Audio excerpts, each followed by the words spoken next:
Good evening, ladies and gentlemen. Council is now resuming the July 8th session that we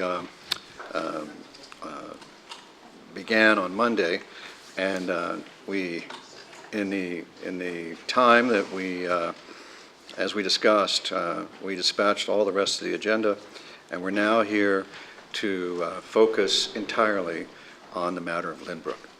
And we have 11 delegations to go through. I estimate that might take 2 hours if everybody takes their entire allotment of 10 minutes. I could say that, perhaps I should, that there's two ways to say you agree with someone.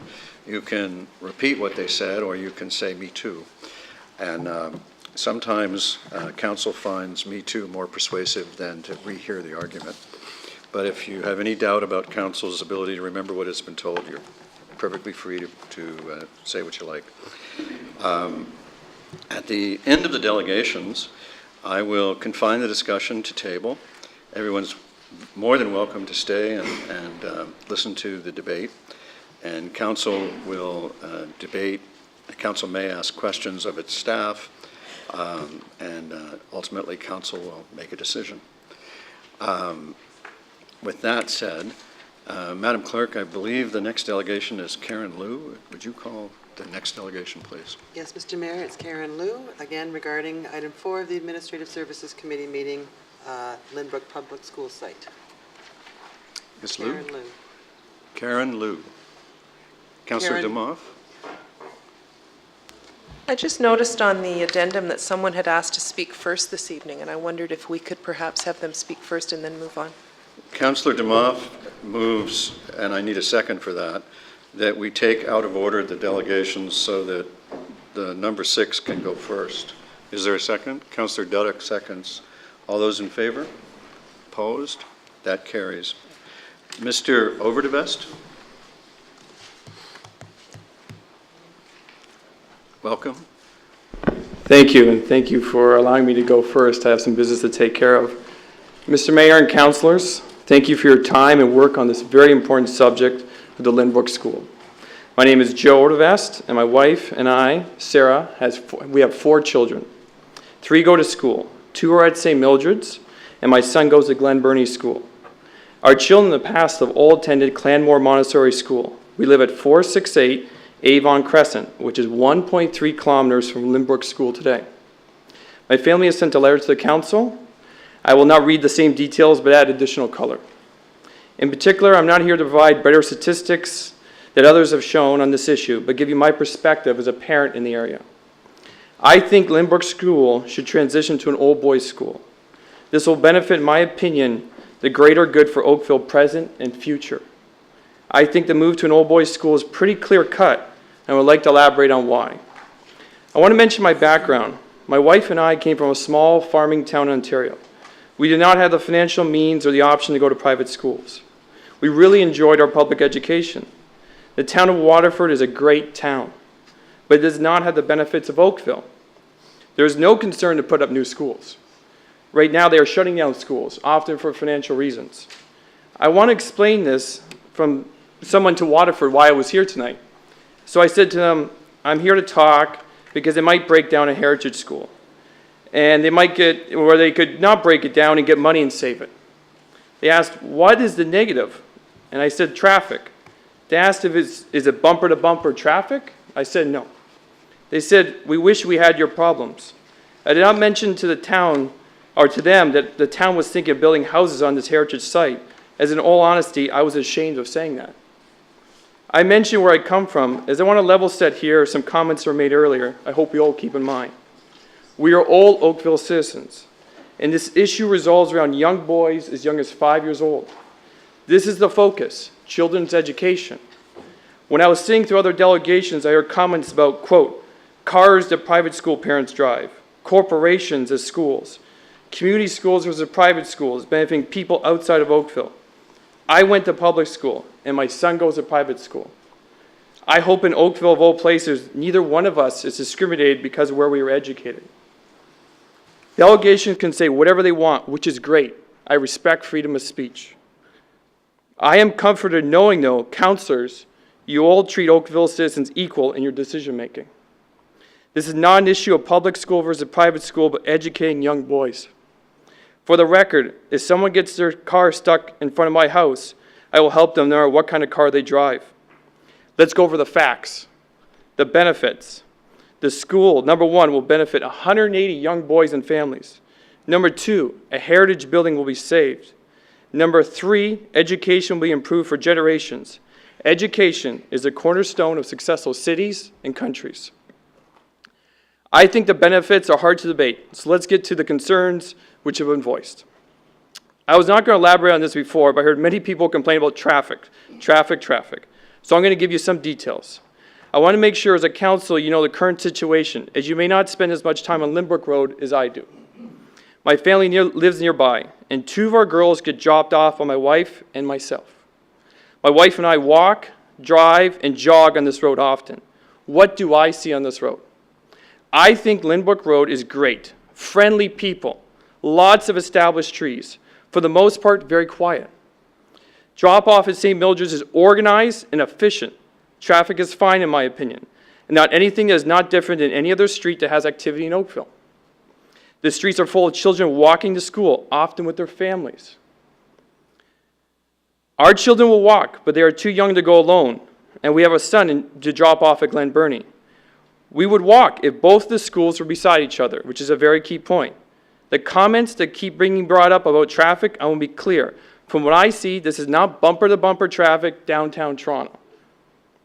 The traffic may increase if another school opens, but from the base where it is now, I do not see an issue. I also have to mention again, there have been two schools there for decades. If you moved in after they were built, I do not understand how you can complain about traffic. Community school has been brought up. I think it would be great that we have a school in the heart of the community. It allows the children to have friends they can interact with on weekends as neighbors and classmates. It allows them more of a sense of pride as the school and community are one. Dorothy has shown the high number of students currently at St. Mildred's that live in the area. As I said, I have children at St. Mildred's, Clanmore, and Glen Burnie. All are great schools, but St. Mildred's and Clanmore I see a closer community. It is due to Glen Burnie is not in the heart of Oakville. At Glen Burnie, we have some great relationships, but relationships grow quicker when you run into your parents and fellow students at the grocery store or the park on the weekends. Private schools as corporations has been mentioned to explain St. Mildred's. I love dealing with St. Mildred's. Dorothy runs a great school. They are no corporation. It is a not-for-profit organization. They run better than many corporations I deal with, but they are still a school. The school answers to trustees, and they do a great job. 180 max students and other issues get mentioned in regards to private schools. My presumption is Lynbrook School or any other school, if they expand bigger than what is allowed, Oakville has the power to penalize them. More importantly, the Lynbrook proposal offers details of penalties if they do not follow your requests. I mentioned a few issues people have raised, and traffic is the most common point. I am not going to comment on other traffic report or statistics there have been many made. Third-party consultants have already said this is not a meaningful issue. Let's say all these reports are frauds and lies, and as people may have mentioned, just for the sake of argument. Let's just use common sense. Whenever I get statistics on an issue, I ask, does this make sense? So let's do a test here. St. Mildred's has 600 students today. All of their parents have been notified for months about Lynbrook potentially being an all-boys school. Look who has spoken so far as delegations. Many of the people for this are St. Mildred's parents backing the all-boys school. Also, St. Mildred's has received feedback from their parents.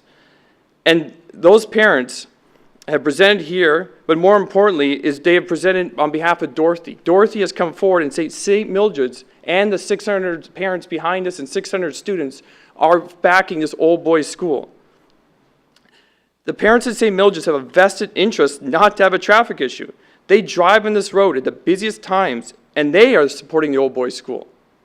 If they thought this proposal was meaningful to take time out of a busy day sitting in traffic, why would they support it? Lastly, some of you may still not know how you will vote. That is okay. I think it's pretty clear to go with an all-boys school. When I have a decision, I think of the newspaper test. Do I want this decision on the front page of the newspaper? So you have two options.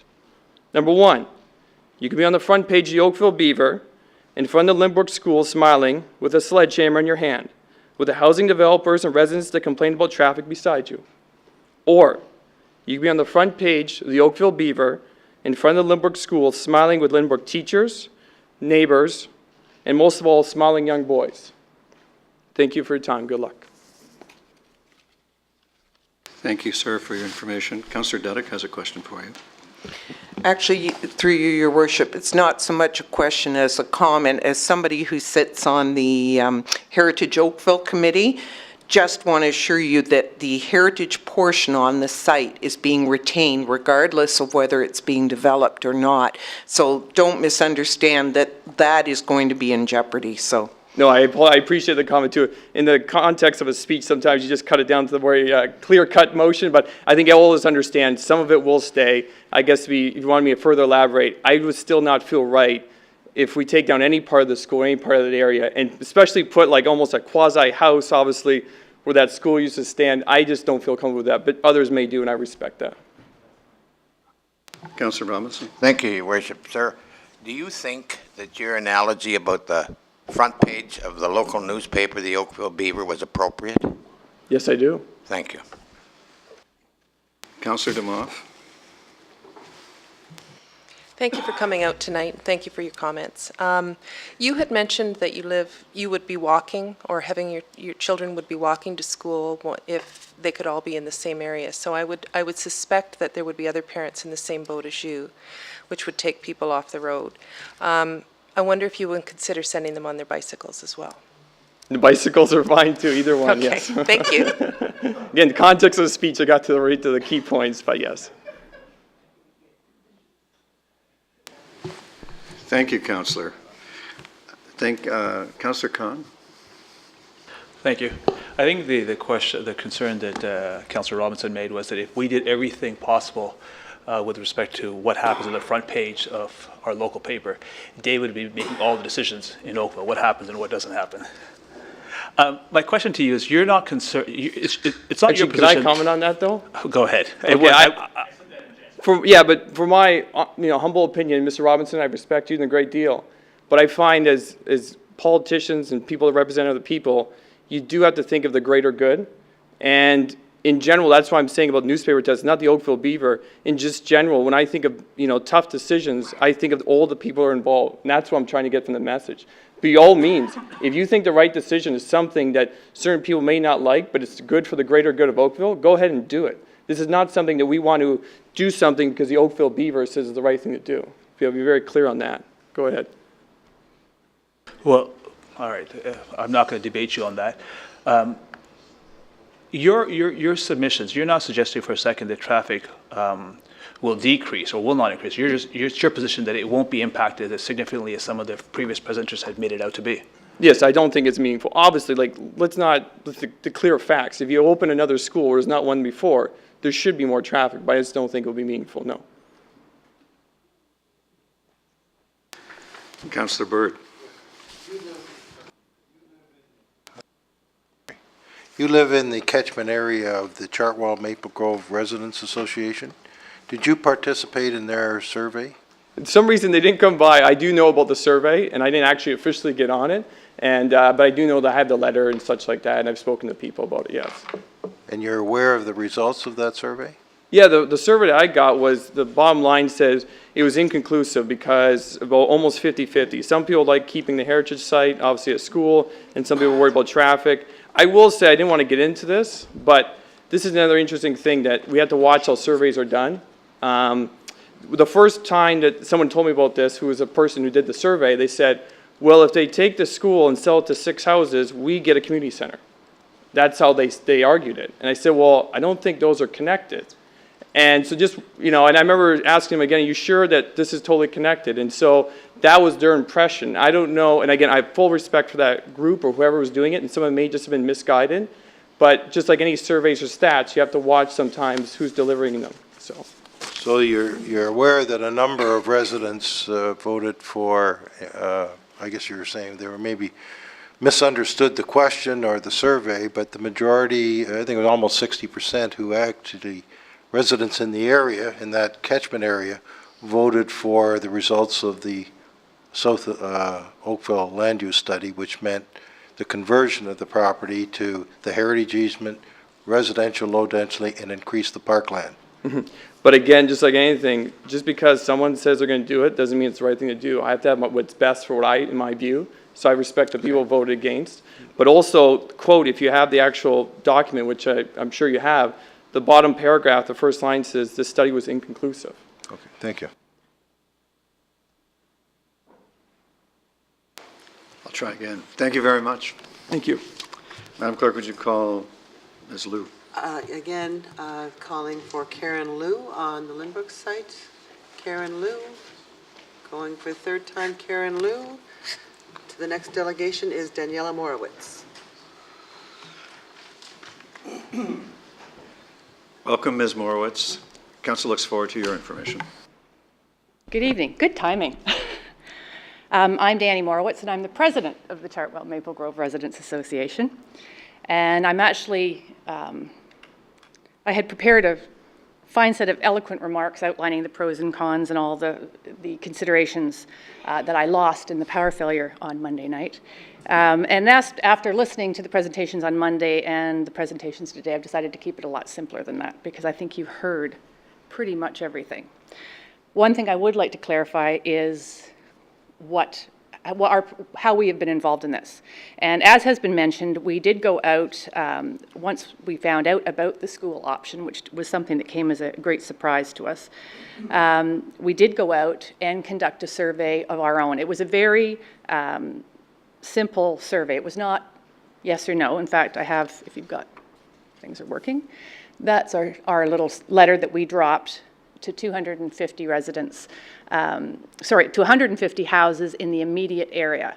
It was just simple stating of the two options. We talked about the South Central Public Land Study and the recommendation of the development of 6 residential lots.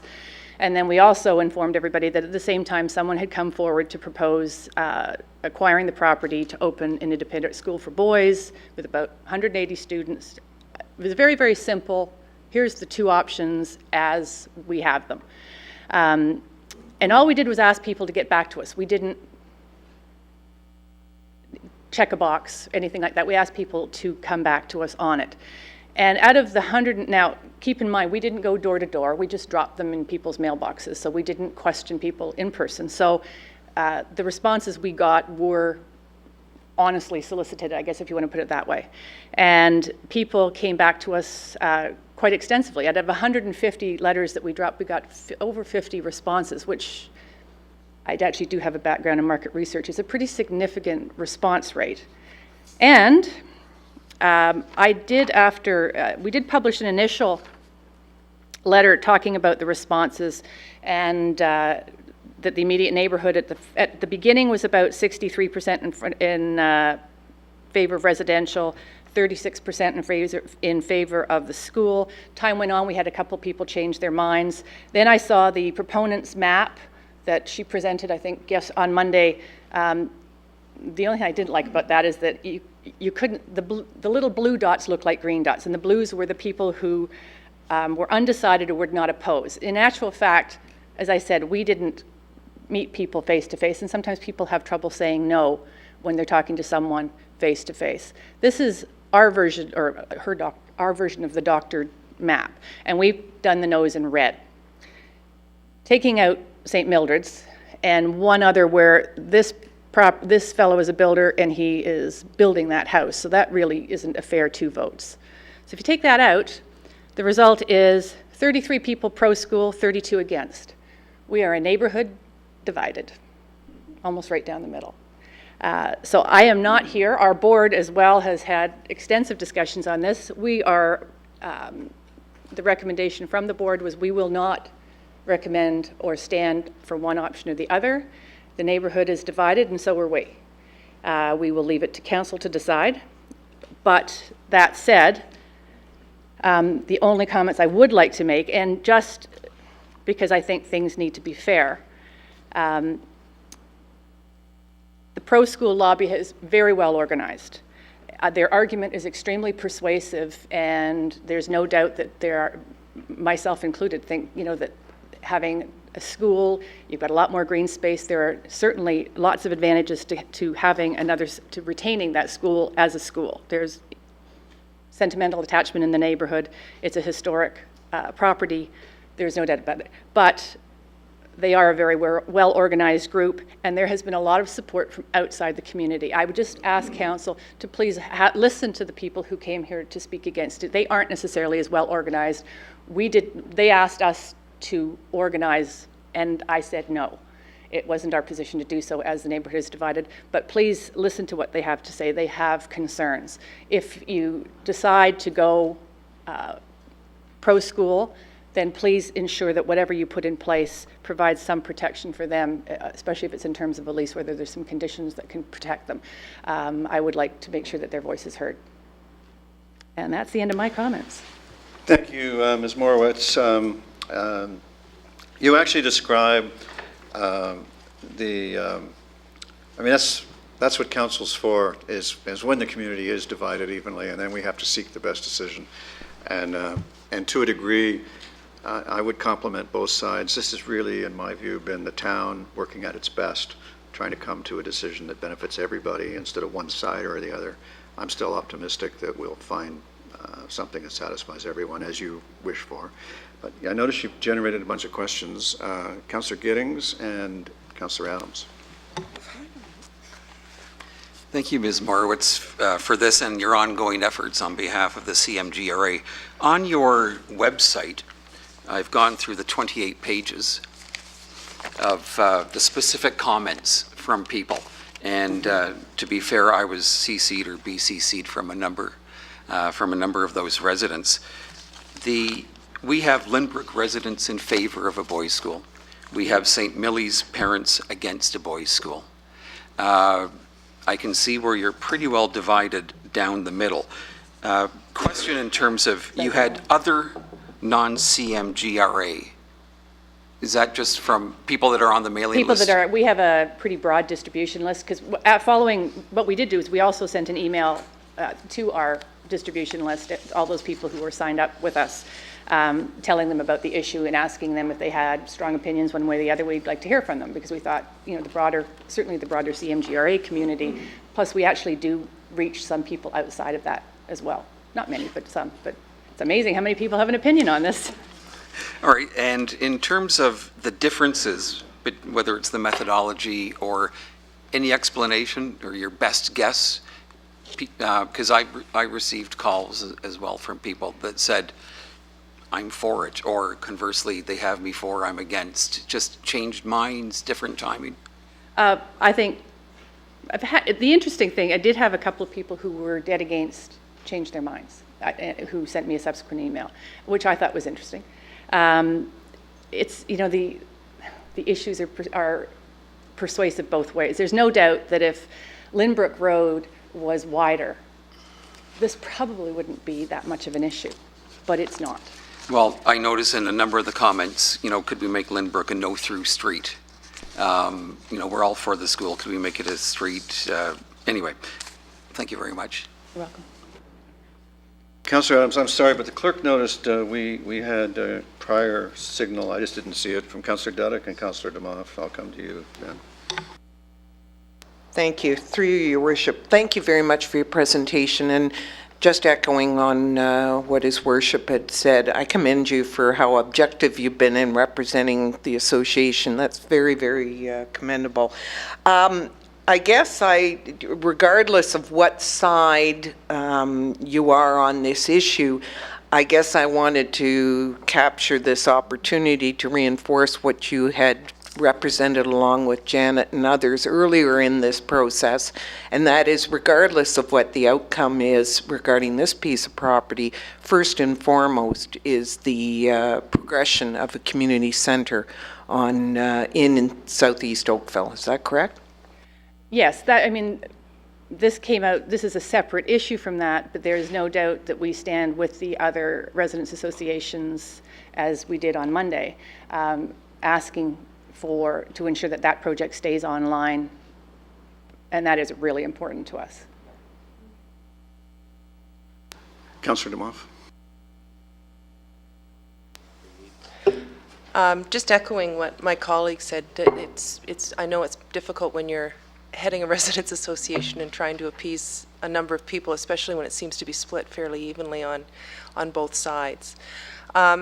With regard to the community center, there seems to be some confusion that by going with the school, you're somehow jeopardizing the community center. I saw an email, perhaps it was the second one that you had sent around, where there was some indication in it that by going with the school, it would be jeopardizing the money that would be used for the community center. And Keep in mind, when we went out initially, we had only heard that there was an offer to purchase.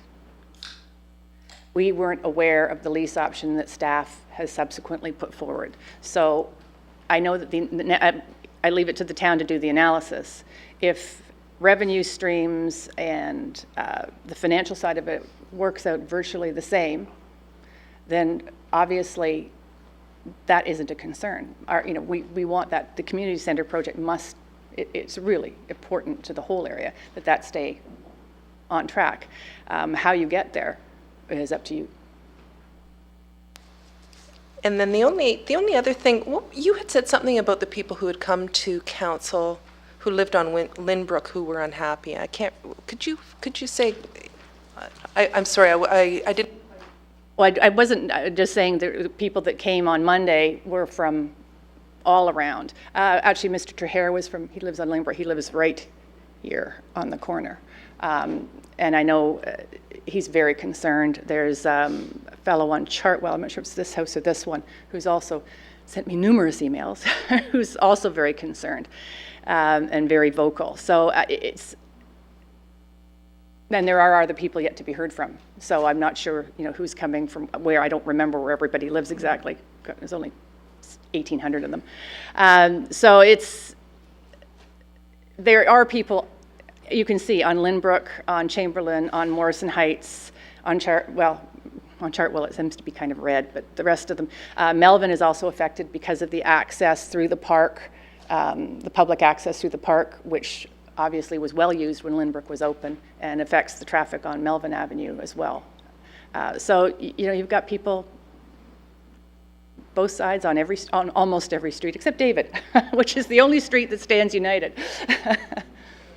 Thank you. I know someone said to me one time, happy people don't come to council, so we tend to see the unhappy people who come here, and the ones who are happy aren't sitting in the public gallery. Thank you very much. You're welcome.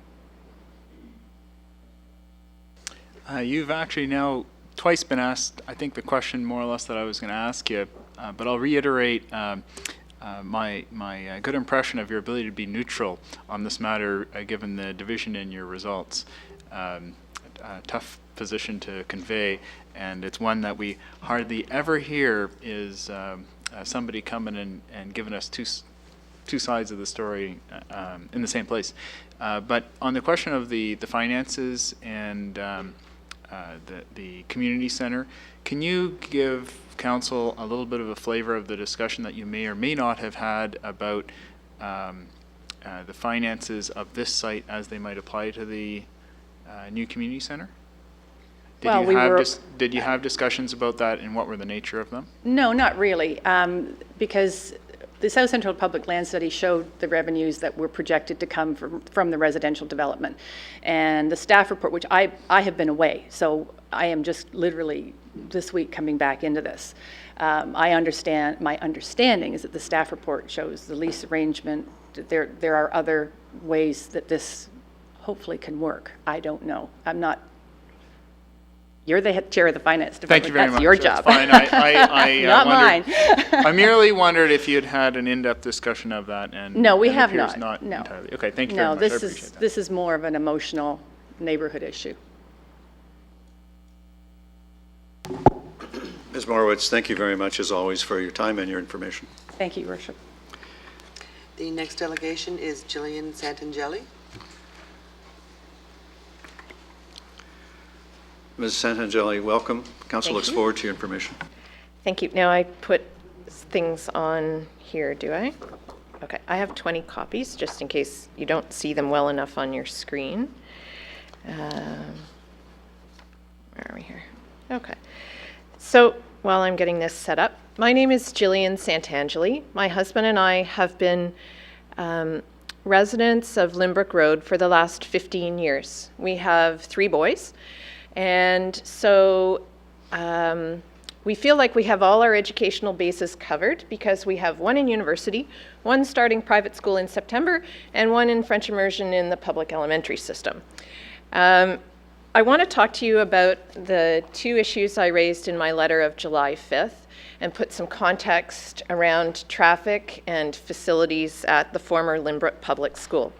So this aerial shot, if you could just zoom back out, well, actually, no, it's pretty good. Just wanted to show you the context of Limbrook Road. It's 800 meters long, approximately half a mile for those of us who still are in Imperial. And so it's not very long. You can see the St. Mildred site takes somewhere between 1/3 and almost 1/2 of the frontage on the south side of the road. And Limbrook is directly opposite. The Limbrook school site is directly opposite. I'm sure this is now repeat for all of you, unfortunately. When the road was rebuilt in 2009, we got sidewalks on both sides and culverts and, curbs and drains and a bike space. There wasn't enough road allowance to do a proper bike lane, but we got a bike space of just less than 1 meter. And the idea was that it made Limbrook a better road to be part of that active transportation master plan because it facilitates not just car traffic now, but walking and cycling. So there wasn't enough room, unfortunately, to put in a left-hand turn lane, as would have helped. And as you heard from Mrs. Hawthorne on Monday evening, zoning doesn't allow, because in part of traffic issues, a private school to be located anymore on a road the size of Limbrook. And I just want to be clear, this isn't a funding model issue. If a public board came back to the town and said, gee, you know what, we really think we could use that site for a publicly funded school, your planners would say to them, yeah, no, the road's not really big enough. And they would also say, and we never put one school opposite another, no matter what their funding model. Because not only then is it a traffic issue, it's a safety concern, because you've got people crossing streets to get to the different schools. So that's one issue that we have with the traffic. The other issue is, and I'm going to beg to differ with Mr. Overdevest, traffic is bad on Limbrook between 7 and 8 in the morning and 3 and 4 in the afternoon. The latest traffic count that was done on May 29th in 2013 showed 419 cars in the hour between 7 and 8 in the morning and 503 in the hour between 3 and 4. So again, I like to have visuals. Picture a Tim Hortons drive-through lineup. It moves, okay? Just like the traffic on Limbrook moves, but it doesn't move quickly. Okay, so in the morning, there's your drive-through lineup, as if they were just serving coffee. So it's moving, but my husband needs to get off the driveway to get to the GO train. And you're not gonna let someone back into your line for your double-double. So he has to turn his car, luckily he drives a Mini, around a multi-point turn on our driveway, and then nose out into traffic so that he can actually get onto our street. So in my mind, that's a real impact that we deal with 5 days a week, 9 months of the year, okay? The other impact is at the pickup time. The traffic is such that you can't get down the street without, if you're trying to get to your house on the street, through traffic avoids, let's face it, Limbrook at that time of day. But if you want to get to your house on the street, you actually have to go into the oncoming lane of traffic to get up around the line of cars that are waiting to get into St. Mildred's parking lot. And again, it's a school. We bought our house knowing there was 2 schools at that point on our street, but I'm just telling you, it is an impact, it is a concern. And the other thing is that drivers who are waiting to pull into St. Mildred's to make a right-hand turn, they pull over into our bike space. So now our bike space between 3 and 4 is not a safe place Limbrook is not a safe place to ride your bicycle between 3 and 4. And with 3 entrances to the school and 3 access points on the Limbrook Public School site, that's a concern for pedestrians as well. So that's the impact of 400 to 500 cars every day. And data is a snapshot, absolutely, but the important thing is that data point that they take is between David Avenue and Chartwell, so it only catches the cars that come from the west. The cars who follow the rules where if you come from the east and you go into the St. Mildred site and you follow the rules and turn right out of the parking lot like you're supposed to and go east again on Limbrook, you're never caught in that traffic data count, okay? So yes, it's frustration and stress twice a day. It's safety concerns for bicyclists and pedestrians, okay? Then the other thing I wanted to talk to you about was the actual building at the Limbrook School site. We found out when we were evaluating private schools for our middle son that schools compete. I mean, let's think about why we're here in the first place. We're here because of low birth rates and declining enrollments that are a result of that. So all schools and all boards, whether they realize it or not or do act that way or not, are competing for students. So you've heard that there's a desire for this program, and you've heard that the location makes a ton of sense. But what you need to be aware of is that a head of school that we were talking to compared the need to keep up with facilities that other private schools can offer as an arms race. So while a lease will keep the conditions that we have right now for the short term, in the long term, if the school is successful, and you've heard there's a desire for it, and you've heard that they have every intent of being successful, the arms race will begin. It's only a question of time. And the first casualties in that arms race are going to be the rest of the building that isn't designated and possibly even the green space. So the neighbors who are supporting this proposal, even though they don't have children who would attend that school, I'm concerned that they're looking only at the short term and not the long term. And I look to council to take that long view on all of our behalfs. So the one thing finally that I wanted to wrap up with is whatever you decide, the funding for the community center cannot be affected, all right? It was the silver lining in losing 3 of our publicly funded schools in Ward 3 was that 9 residents associations came to a consensus, a strong agreement that the hospital site was the right place for a community center. Staff agreed, council agreed unanimously. You have to keep that support and keep the financial aspect of that support in place. So to sum up, please vote in favor of the staff recommendation for housing on the Limbrook site, as it will not worsen the traffic and safety concerns on Limbrook Road, and it will generate the most capital for the community center. Thank you very much. Thank you very much, Ms. Santangeli. Are there questions? Councillor Elgar, did I see your hand? Councillor Elgar. Yeah, thank you, and thank you for coming this evening. It's good to see all the perspectives come out. You made some comments. I'm trying to understand. What do you think the zoning is on that Lynbrook School property today? As far as I know, it's zoned for educational use, right? And I thought I heard you say that it would not be allowed to be a public school again, or a private school. I'm just saying, not that it wouldn't be allowed, just that I don't think your planners would recommend it. If we were starting from scratch, right, whether the zoning was there or not, I think the planners would have a hard time recommending because the new public schools are built on roads wide enough to have a left-hand turn lane. Okay, but if a public school wanted to be there, it doesn't have to do anything. The zoning, in fact, is public education. Right. But also in public education, you're allowed to have a private school, correct? Sorry?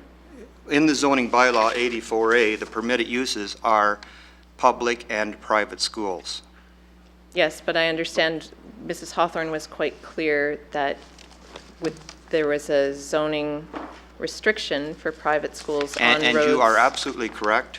And that's why I think it's good to get this clarified. Right, I agree. There is a restriction that says a private school shall only be located on a lot fronting on a street which has a right-of-way width of greater than 20 meters as defined in section 14.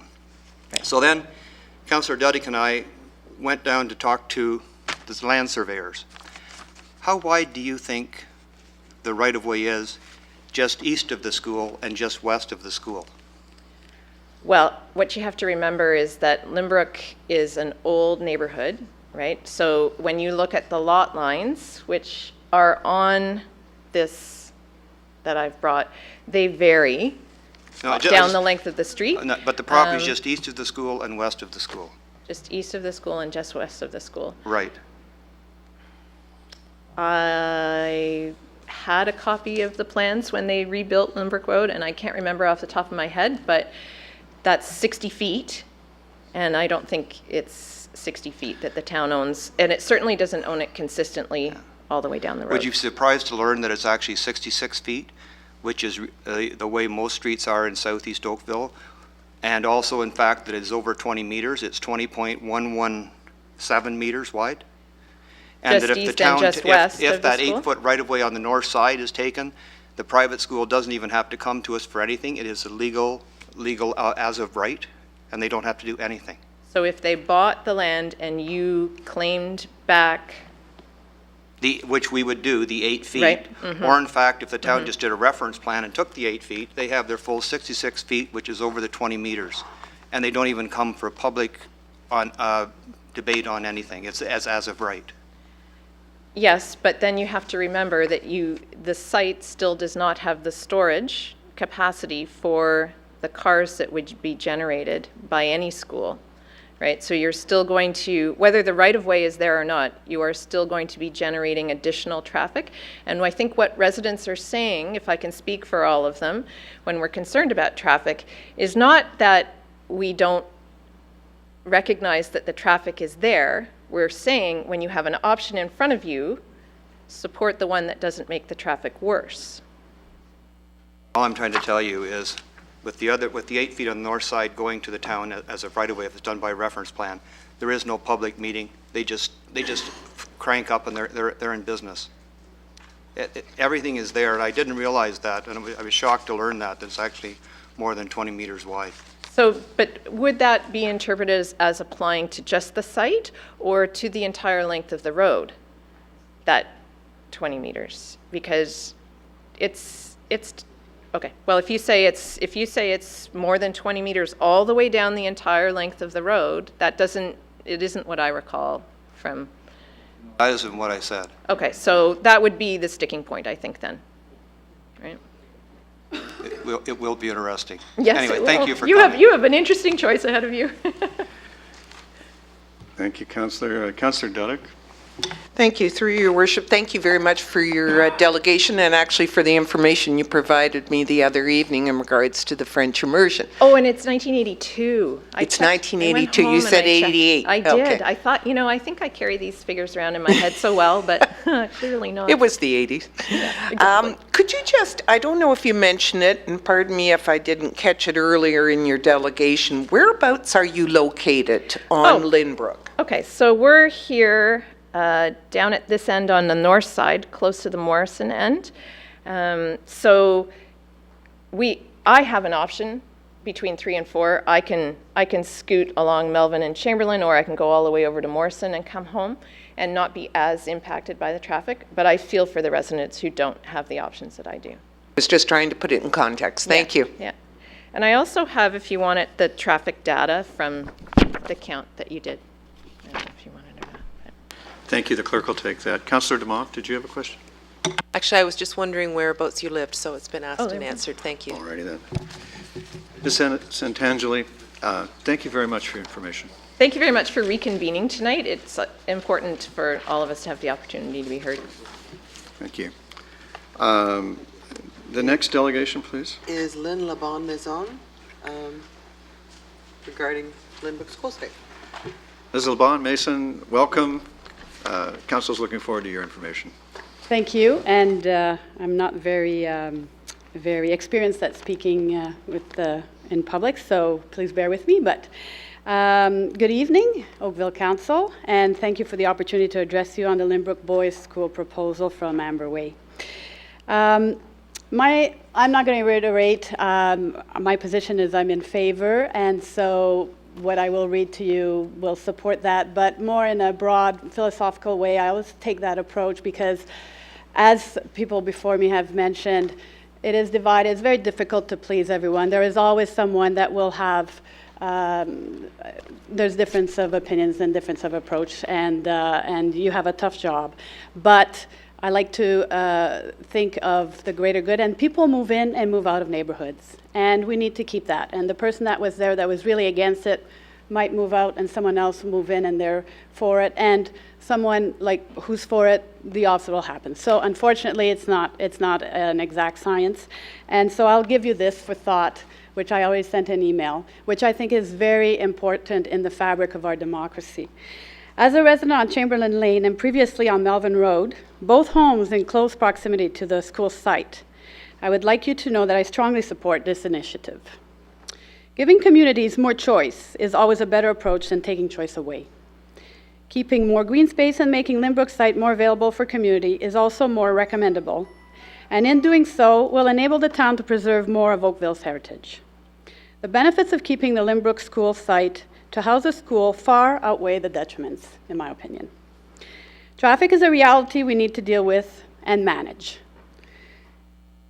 Having lived in the neighborhood for over 23 years, so I'm not just a newcomer, I speak with some experience, and traffic, in my opinion, is not a great concern as opposed to maybe some other comparisons. Not so long ago, the town made Lynbrook even safer for pedestrians by adding a second sidewalk and a bike space. I truly believe that offering communities diversity of choice is really important responsibility of our municipal government representatives, be it for education, health services, shopping, transit, walking trails, parks, etc. Only livable communities have choice. Ask yourself this question: once the choice is taken away, will it be available again? Lastly, in striving towards your vision of making Oakville the most livable town in Canada, please vote in favor of keeping the Lynbrook school site for a school. It just makes sense. Thank you for your continued commitment to making our town the most livable in Canada by offering its citizens choice whenever possible. So thank you very much. Thank you very much, Ms. Labonte-Mason. Questions? Thank you, ma'am. The next delegation, please. Is Don Pangman, Art House. Mr. Pangman, welcome.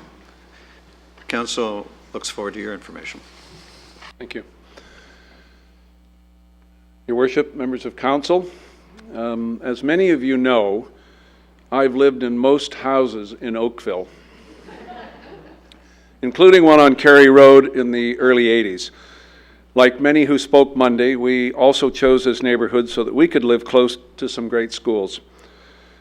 As was also mentioned that evening, Oakville has set some of the finest educational standards in this province, independent or public, and many of Canada's leaders are graduates from this great ensemble of outstanding Oakville schools. Our family had choices. During the 80s, our 3 girls attended St. Mildred's. Our middle daughter, Robin, was a lifer, 14 years from junior kindergarten to graduation. 2 others moved on to Oakville Trafalgar, where they graduated. One of our boys attended Appleby and left the year it became co-ed, moving over to OT to join his brother. We were able to choose the schools that we thought would provide the best educational environment for each of our children. I also had the honor of serving as the founding member on the Board of Governors of St. Mildred's that was formed in 1985 following the purchase of the school from the Sisters of the Anglican Church. I, too, was a lifer, retiring 14 years later in 1999. During much of my time on board, we were a school in transition. And yes, we had growing pains. And yes, sometimes we didn't meet the objectives of our neighbors. But we always tried our very best to be fully accountable to all stakeholders in the area. Many St. Mildred's graduates went on to successful careers. Over 1,400 alumni from as early as the mid-60s still keep in touch, including Lisa Lisson, President and CEO of FedEx Canada, Emily Moore, a Rhodes Scholar and Global Director of Water for Hatch Engineering Consultants, Melanie Aiken, former head of the Competition Bureau of Canada, and Paula Fedeco, future Olympic athlete of dressage. And of course, we have a former Olympic champion and Lynbrook neighbor and teacher at St. Mildred's, Larry Kane. So I want to move across the street to speak this evening in favor of the Lynbrook Boys School proposal. What an opportunity to breathe new life into a tired but historic Oakville school that dates back to 1932. What an opportunity to open an independent, not-for-profit institution for boys, a first in Oakville in over 20 years. An alternative to public education or existing dual-gender independent schools.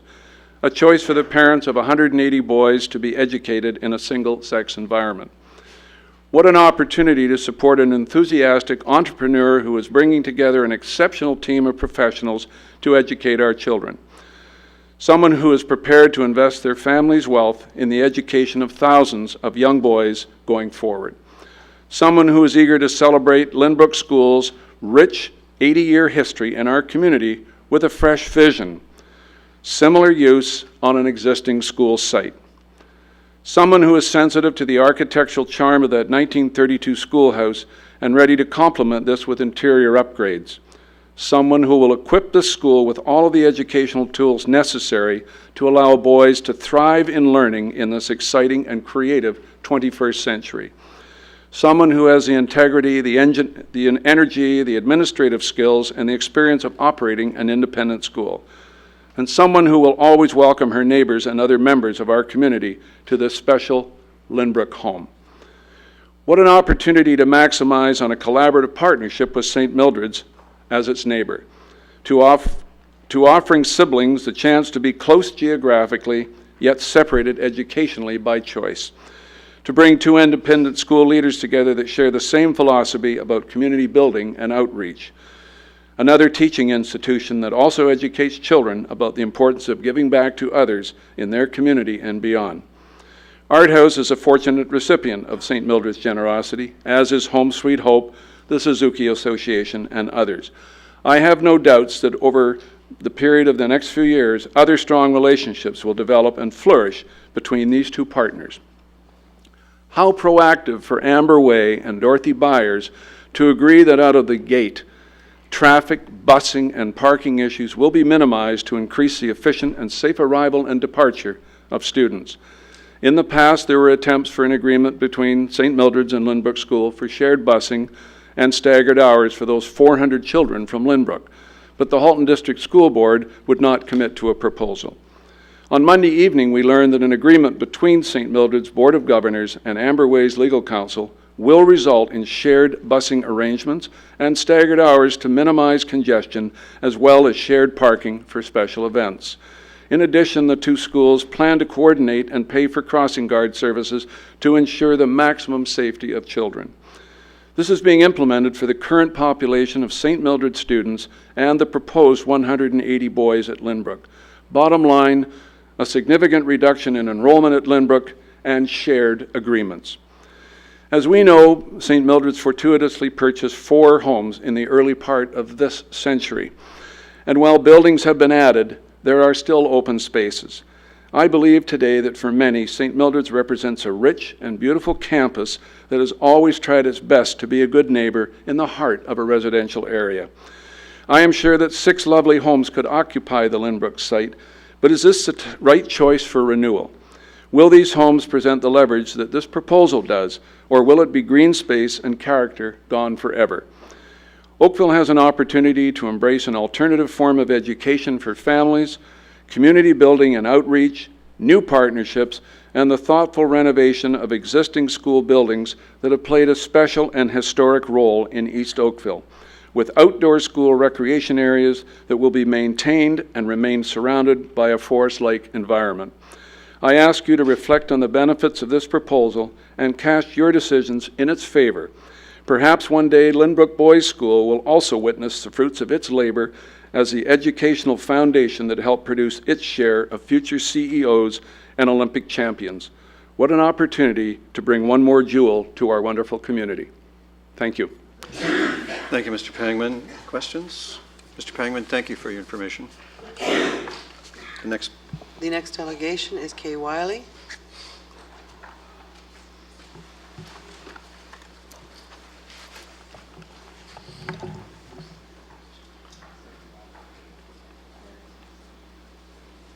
Welcome, Ms. Wiley. Council's you. looking forward to your information.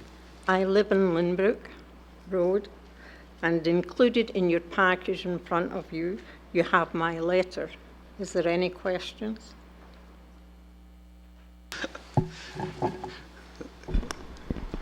Ms. Wiley refers you, counsel, to her submission, her written letter, and asks if you have any questions, and she wins the title for the most succinct delegation ever presented to this council.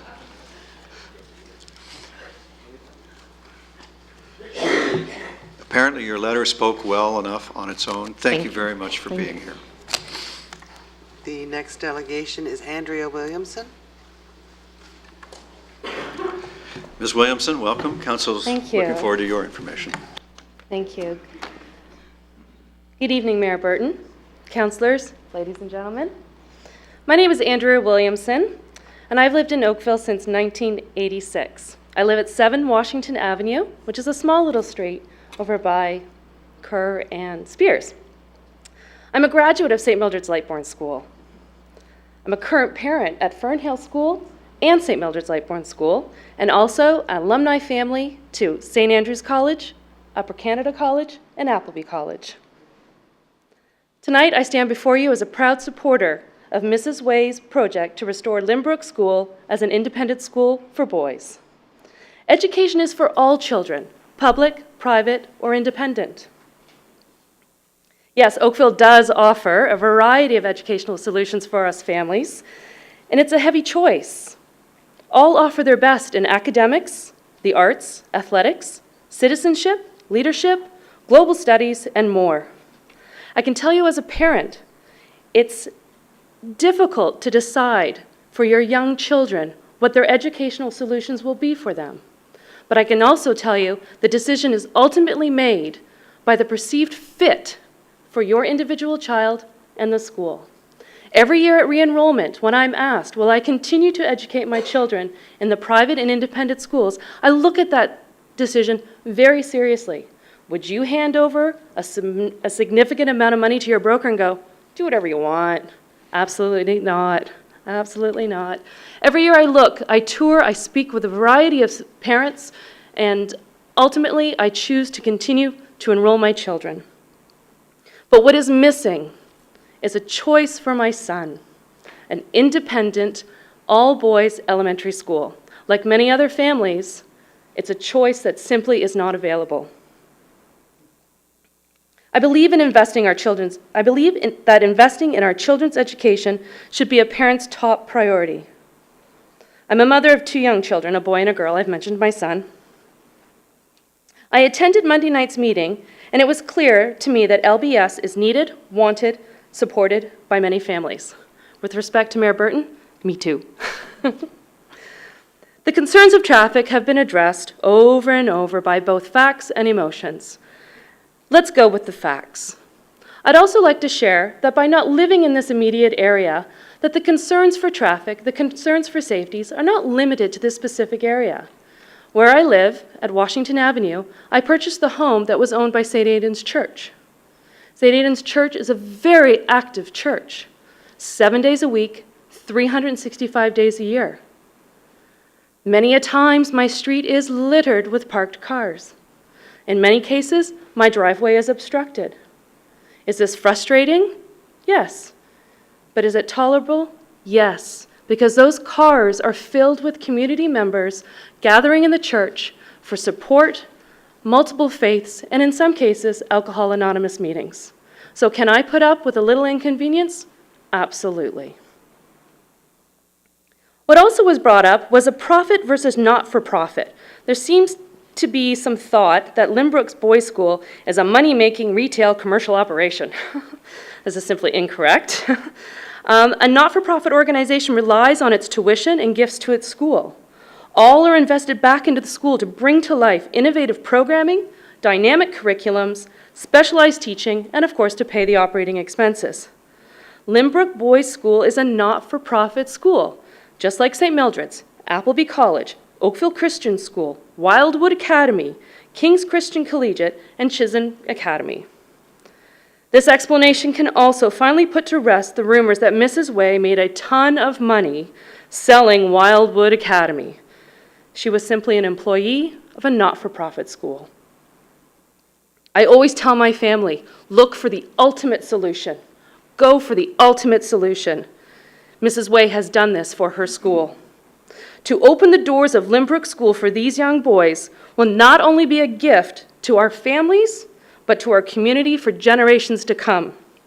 Steeped in tradition, spot on for the use, preserving playing fields and trees, a community partner already, is clearly the ultimate decision. Be the leaders that you all are. Support a school. Support the creation of jobs. Support children. Support families.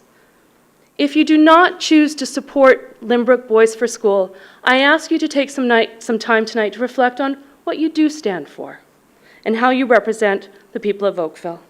I look forward to celebrating the approval of this project tonight, and I thank you for your time. Thank you very much for bringing your information to council. Thank you very much. Thank you. The next delegation is Amanda and Pat Sessi. Amanda and Pat Sessi. Calling a third time, Amanda and Pat Sessi. Being not in attendance, the next delegation is Mansour Khan.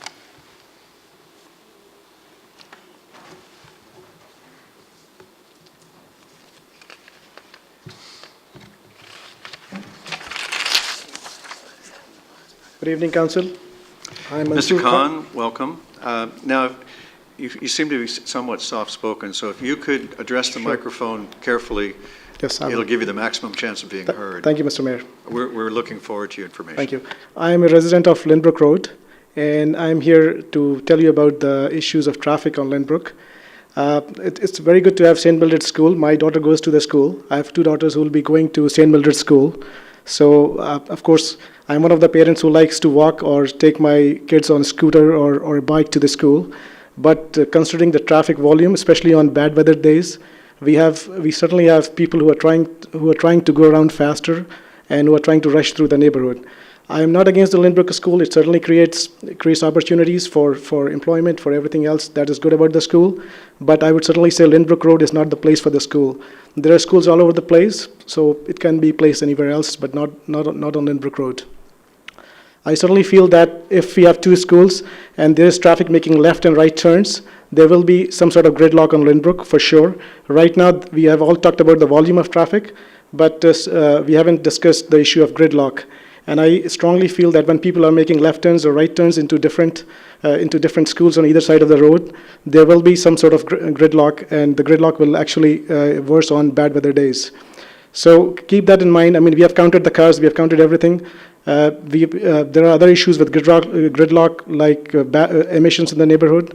There are people, for now, if you drive around 3 to 4 p.m. on Lynbrook, when SMLS is on, you will see there are cars lined up on Lynbrook, and everybody has their cars running on. So there is a significant amount of CO emissions happening in the neighborhood. We are talking about green neighborhood, so let's be realistically green, not just saving a building. I mean, in the House's proposal also, there is there is talk about saving the heritage building too.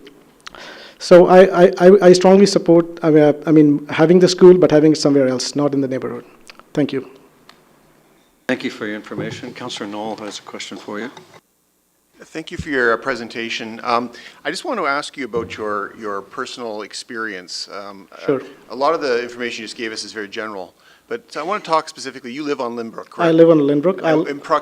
Where approximately? I know just, we don't have a map up, but yes, I'm just one house east of St. Mildred's. Okay, so can you explain to me the impact on your day-to-day life with respect to the traffic issues that we hear about? Yeah, so in the morning, when usually is the time to go to office, both me and my wife work, and when it's time to go to office, sometimes it will take 7-8 minutes. You have to really block the road and come out of the driveway. You can't be polite and be waiting for your turn.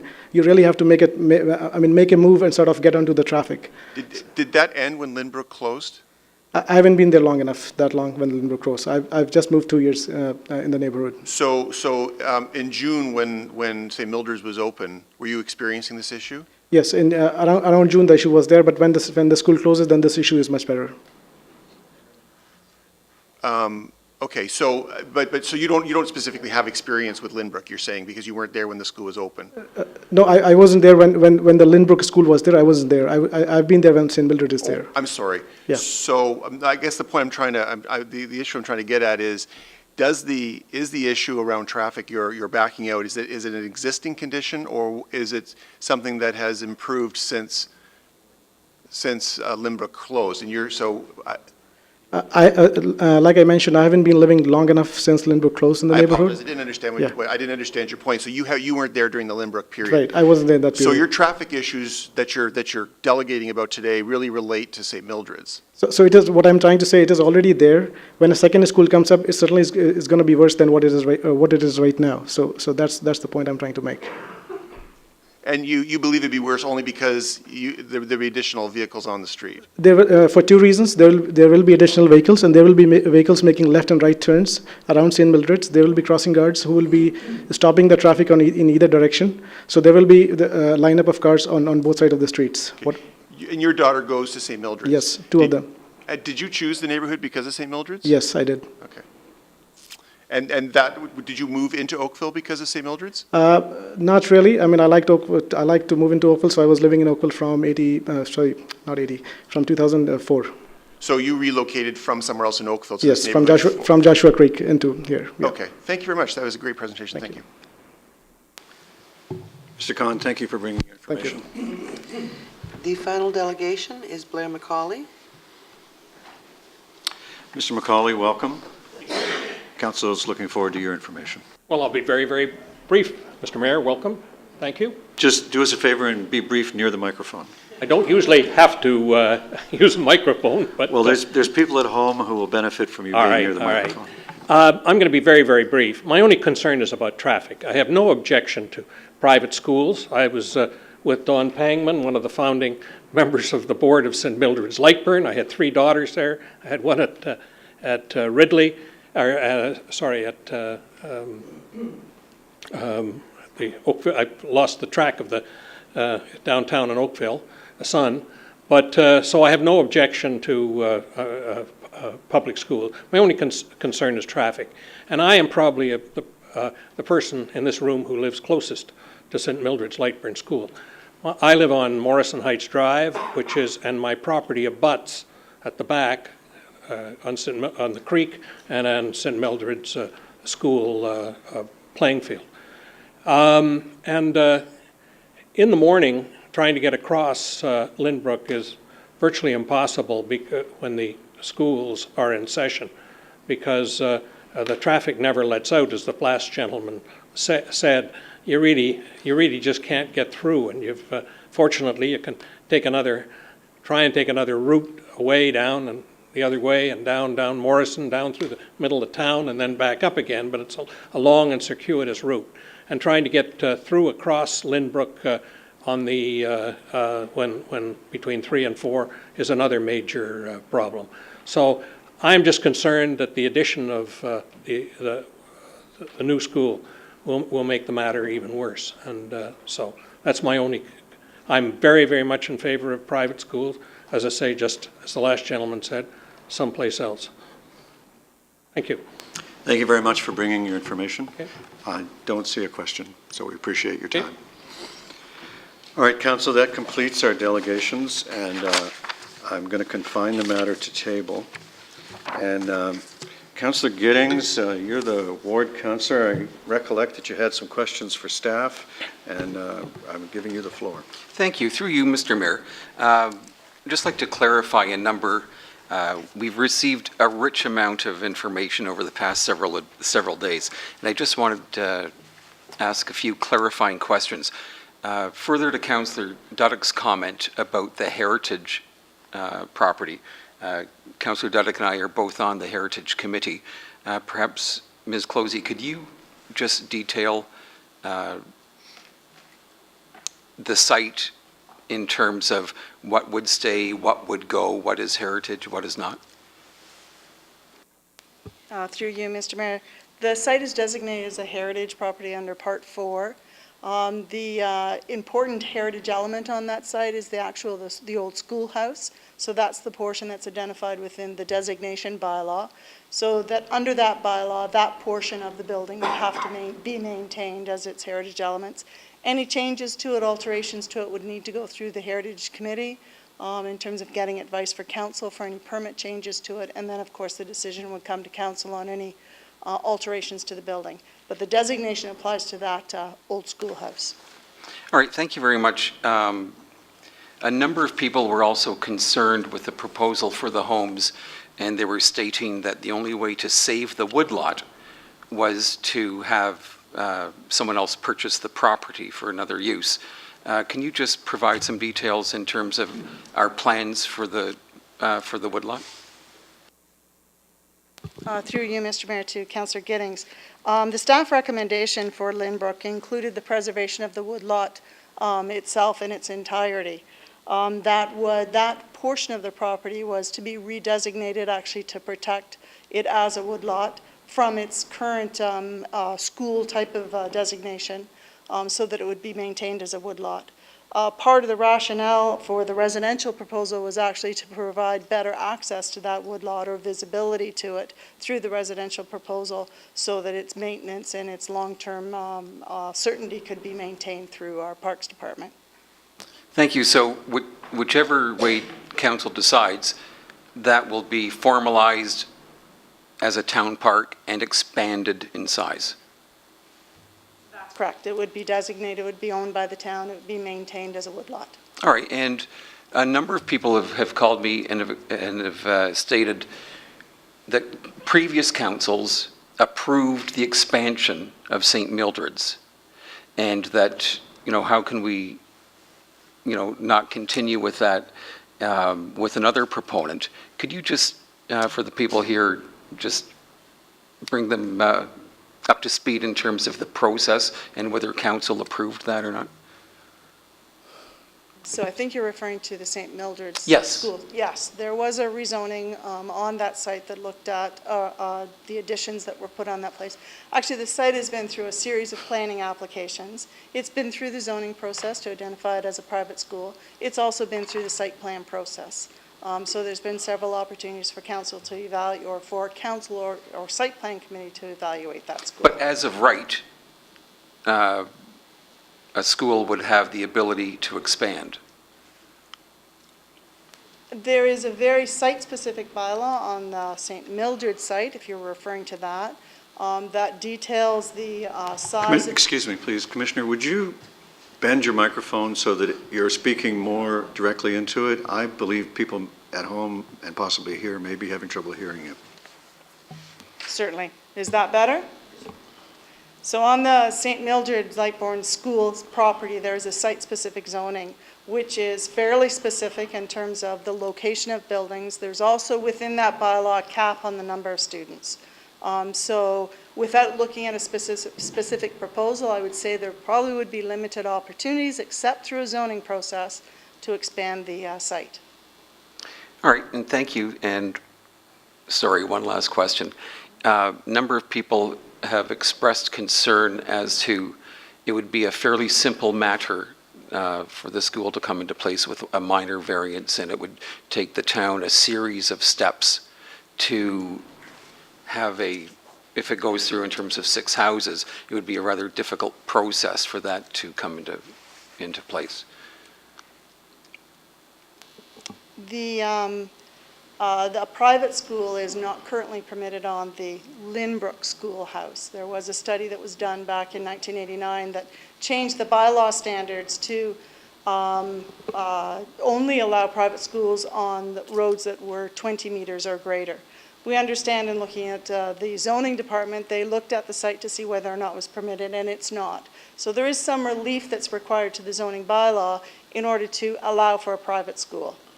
There are 2 opportunities to get that relief. One is through a minor variance application. A minor variance application, there are 4 tests to be met through that process. One of them is it's maintaining the intent of the zoning bylaw. So certainly that study that was done in 1989, which specified locational requirements for schools, would certainly be taken into consideration in evaluating a minor variance. I understand from the planning staff that a minor variance application would not be supported by planning staff in terms of a private school on the Lynbrook site. So then the next opportunity for relief in the zone is through the zoning bylaw. So that's an amendment to the zoning bylaw, and there would be an application and a decision made by this council in terms of permitting that use or not. All right, thank you. And a number of people have expressed concern that we're having this meeting in July, and why are we rushing it through? Could you just talk about the South Central when it started? In terms of the process that we've gone through with the public? The South Central study actually began, well, I think it would be about 18 months ago. There have been a series of public meetings through that process that's looked at, and the first series of meetings were to look at some brainstorming with the community in terms of what types of uses on the surplus school site as well as the hospital site. And then there were a series of meetings where various scenarios were provided to them to gather comments and an understanding of what were the constraints. And that went through a fairly lengthy process until we reported to council with preferred options on March 18th. And then again, we heard it in April. At the April meeting, the portion of the Lynbrook site was referred back because there had been the presentation from Ms. Way about the private school. And the direction provided to staff was we were to bring a report back on the private school. With the offer to purchase on the site, it has an expiry date, which brings us to reporting back at this time. So you feel we've gone as quickly as we can? Yes. All right, thank you very much, Ms. Mayor. If I could, I just have two questions of staff. Mr. Lalonde, a number of people have said that this is a cash grab on behalf of the town, that we're after tax revenue from the proposed 6 homes on the street to be constructed off of David. A private school also pays taxes as well as houses if they were built on that site. They are charged at different rates, but if the Lynbrook School is a charitable organization, that commercial rate that they would be taxed at would be discounted down to be fairly comparable with the tax rate for a residential facility. But as you know, the tax rates are based on assessments, and the assessed value of the houses would drive a rate that would probably be different from the rate that would be charged for the school, but there would be taxes on both entities. And so not knowing if it goes through, if houses were built or the assessed value, the revenue could be similar or minor differences? It's very difficult to speculate. I don't know what the value of houses would be on that plot of land, and I don't know what improvements would be made to the Lynbrook building, but there would be taxes in either case, and I wouldn't characterize it as a grab. All right, thank you very much. I appreciate that. And last question for now, Mr. Mayor. We had a rich discussion about a memorandum of understanding.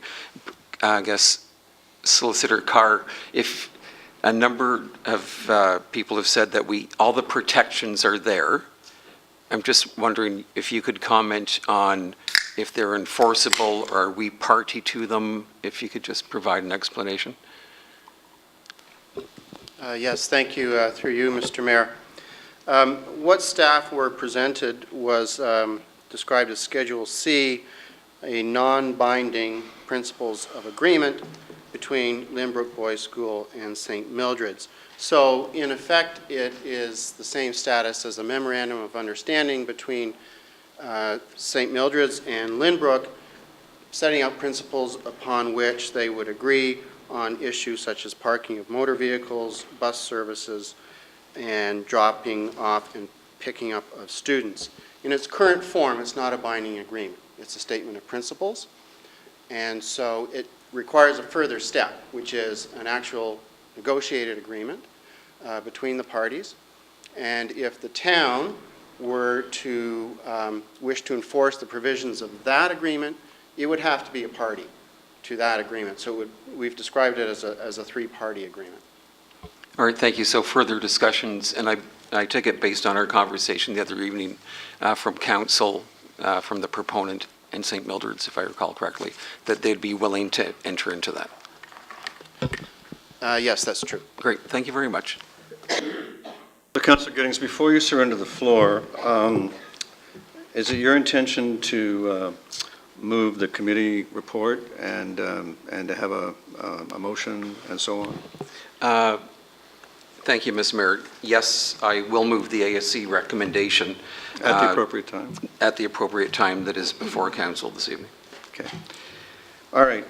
Councillor DeMoff, Councillor Dudek, Councillor Elgar. Thank you. My questions, I think, are for Commissioner Closey. When we did the public consultation on the South Central land study and the information that went out to the public, when they were choosing options, we weren't asking them to choose based on how much value we would get from the land. It was what they would prefer on the site. Is that not correct? Oh, that's definitely correct. We were looking for input in terms of what would be the long-term land use. Nothing to do with value on the property. Because there seems to be an impression in the community, and it hasn't come up here, that our decision tonight on Lynbrook will impact what happens with the community center. But all through that process, we were deciding on what was best, not what doing this on the land means that you'll get X amount of money and therefore you can do this. There was never that connection. So can you just clarify that study was based on what was the best use for the land and not based on value that we were going to derive from the sale of the properties?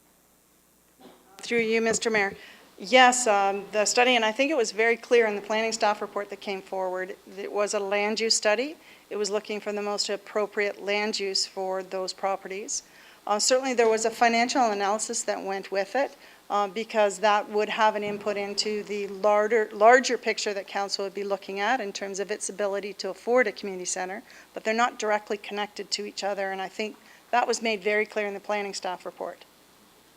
My other question had to do with the Heritage Building, because the intent is that the Heritage portion of Lynbrook School would become residential. That's correct, right? Under the staff recommendation, the portion that was designated as being the heritage attribute for that site, the older schoolhouse, was to become or could become a residential house. So the heritage elements would be retained, but in a residential form. So until someone wanted to purchase that property, the town would own it, would we not? That's correct. Because my worry is we haven't done a very good job at OT, and to convert a school into a residence is probably not something that every developer is going to jump all over. And our history in maintaining a heritage building going forward. So if we had 5 houses there, we could end up owning a heritage building that someone doesn't want to build a residence. That's a risk we would run. And I know that's probably not a fair question because you're not a developer, and I don't mean to put you on the spot. I'm sorry about that. Well, Councillor, it would be a wonderful thing to say in debate. You could, and I'll let you say it again when we get there. I realized that as I asked that. No, I'm sorry. The only other question I had was when Councillor Giddings asked you about the zoning, and you were saying it would require a zoning amendment. But the private school use, is that not a similar use to what is there now? The former use of the site was for a public school. So the bylaw changes that were made in 1989 was to specifically separate the definition of an educational facility and create a private school use and a public school use. So they are, in terms of the bylaw, defined as something different. Okay, thank you. And Councillor, just for the benefit of everybody who may be concerned about your, you could have been heard to suggest that the town owns the old Oakville Trafalgar High School, and in fact, the hospital owns it. So, Councillor Dudek, you're next. Thank you. Through your worship, and I apologize to Councillor DeMoff. I was just conferring with my colleague across the way to make sure he will be addressing the road issue. I will just ask a question of Commissioner Closey. In regards to the trees, and I appreciate the question that Councillor Giddings raised regarding the woodlots, but I'm also very concerned about a misunderstanding from the public that if we were to consider going ahead with the development of 6 homes on that site, we are limited in terms, if somebody meets our setbacks and various other guidelines for a zone that we affix to that, we run the risk of not being able to maintain the trees that are existing on the site. In other words, we're limited through the development process as far as preventing tree loss on the rest of the property. In general, I would say you're correct. However, in the staff report that we had brought back, there is a whole process in order to implement those surplus school lands and in order to achieve the lots that are there. And staff are reviewing, as I think we had indicated in that report, what were the opportunities that we could take forward, because the preservation of trees is certainly a well-known, important aspect.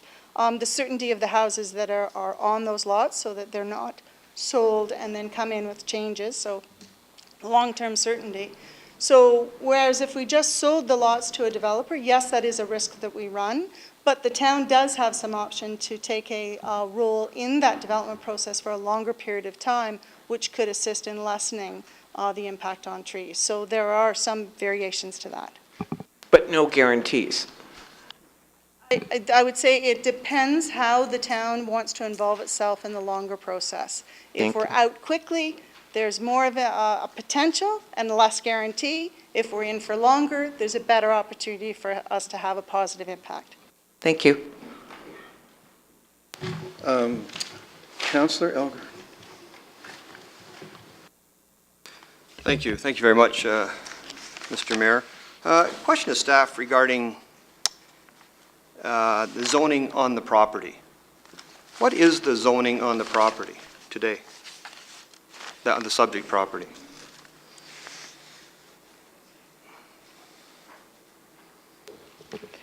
The zoning on the property is a PE, a public, or an educational type use. That's what it's zoned in the bylaw. And there, oh, sorry. Yes, and under 84A of the bylaw, the permitted uses A are public and private schools. Correct? That's correct, and I don't have 84 in front of me, but I do know it has both of those uses permitted. The only exception for a private school is it must be on a right-of-way of greater than 20 meters. Is that correct? That's correct. It has some specific provisions in the bylaw for yards and a locational requirement on a 20-meter road. Correct. Roadway. Okay. Now, with that information, and back in 1989, I would agree, when you go back to the surveys, because Lynbrook used to be called Murphy Road, that it did not meet the 20-meter right-of-way. However, because of the development that has happened, when I look at it, St. Mildred's actually had to give 8 feet to the town when they did their development. Is that not correct? I need to check into that to make sure what they actually provided for. They would have been required to provide the planned road width in the official plan. And I've got I checked with the surveyor, and in fact, they did give 8 feet, as did the properties to the east of the Lynbrook School and to the west of the Lynbrook School, where there was development. Again, it was 8 feet on the south and 8 feet on the north. If I could try to help you. That would be great. You could phrase it as a question. If they had given 8 and if they had got the other 8, what would that add up to? That might help you. Well, I was trying to get there, but I was trying to kind of roll it along so they'd keep following me. If in fact you had 50 feet and you had 8 and 8 and you have 66 feet, how many meters do you have? Because what I found in the bylaws is very specific, greater than 20 meters. So 66 feet is equivalent to a 20-meter road width. In fact, it's not. It's equal to 20.117 meters, which is over the specific 20 meters that was specified in our 84A bylaw. Councillor, if I can maybe answer the question, if they were to dedicate the lands to the town and achieve a greater than 20-meter road width would they comply with the bylaw? I think Right. that's what you're Well, trying that's to what I want to understand. get to, but I wanted to step it through. You can see where it's going, because I noticed you were specific saying in 89 they weren't allowed, and absolutely I agree, they wouldn't be allowed. But because of the development that has taken place, is it not correct that the road has been made wider than in fact the 20 meters, which Councillor Duddick and I have confirmed through the surveys to find out? So what I can say is that the information that we've received from the zoning department, and the zoning department is the group that interprets the bylaw, have said that the Lynbrook School, a private school use on the Lynbrook school site would not be permitted under the zoning provisions.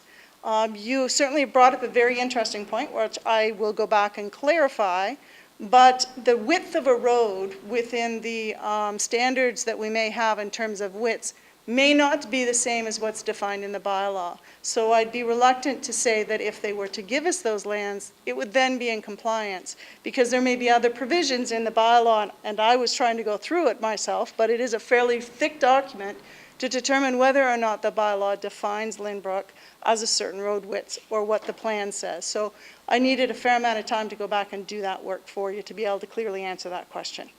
Councillor Duddick and I have actually done that, and we've gone through zoning, and that's where they sent us down to surveys. We said, whoa, wait a minute. I know, just so you know, we went through zoning, we've gone down to surveys, and they said, oh, you're right, it is over 20 meters. So anyway, so I honestly, and then my question is, if it is over 20 meters, do they have to do anything? If in fact, if they purchased the property and did a reference plan and the 8 meters or the 8 feet went to the town? The zoning provisions in Section 85 are pretty clear. It would permit a private school if it was greater than 20 meters. But as I say, that's the interpretation that we had. I didn't understand that you were having a further discussion with staff, and I'd like to be part of that discussion so that we can understand all the implications on it. But those are the bylaw provisions. Appreciate that, and we'd be more than happy to give you the surveys we've got. Thank you. Thank you very much, Councillor Elgar. And Councillor Khan? Actually, I don't remember raising my hand. Maybe it was me.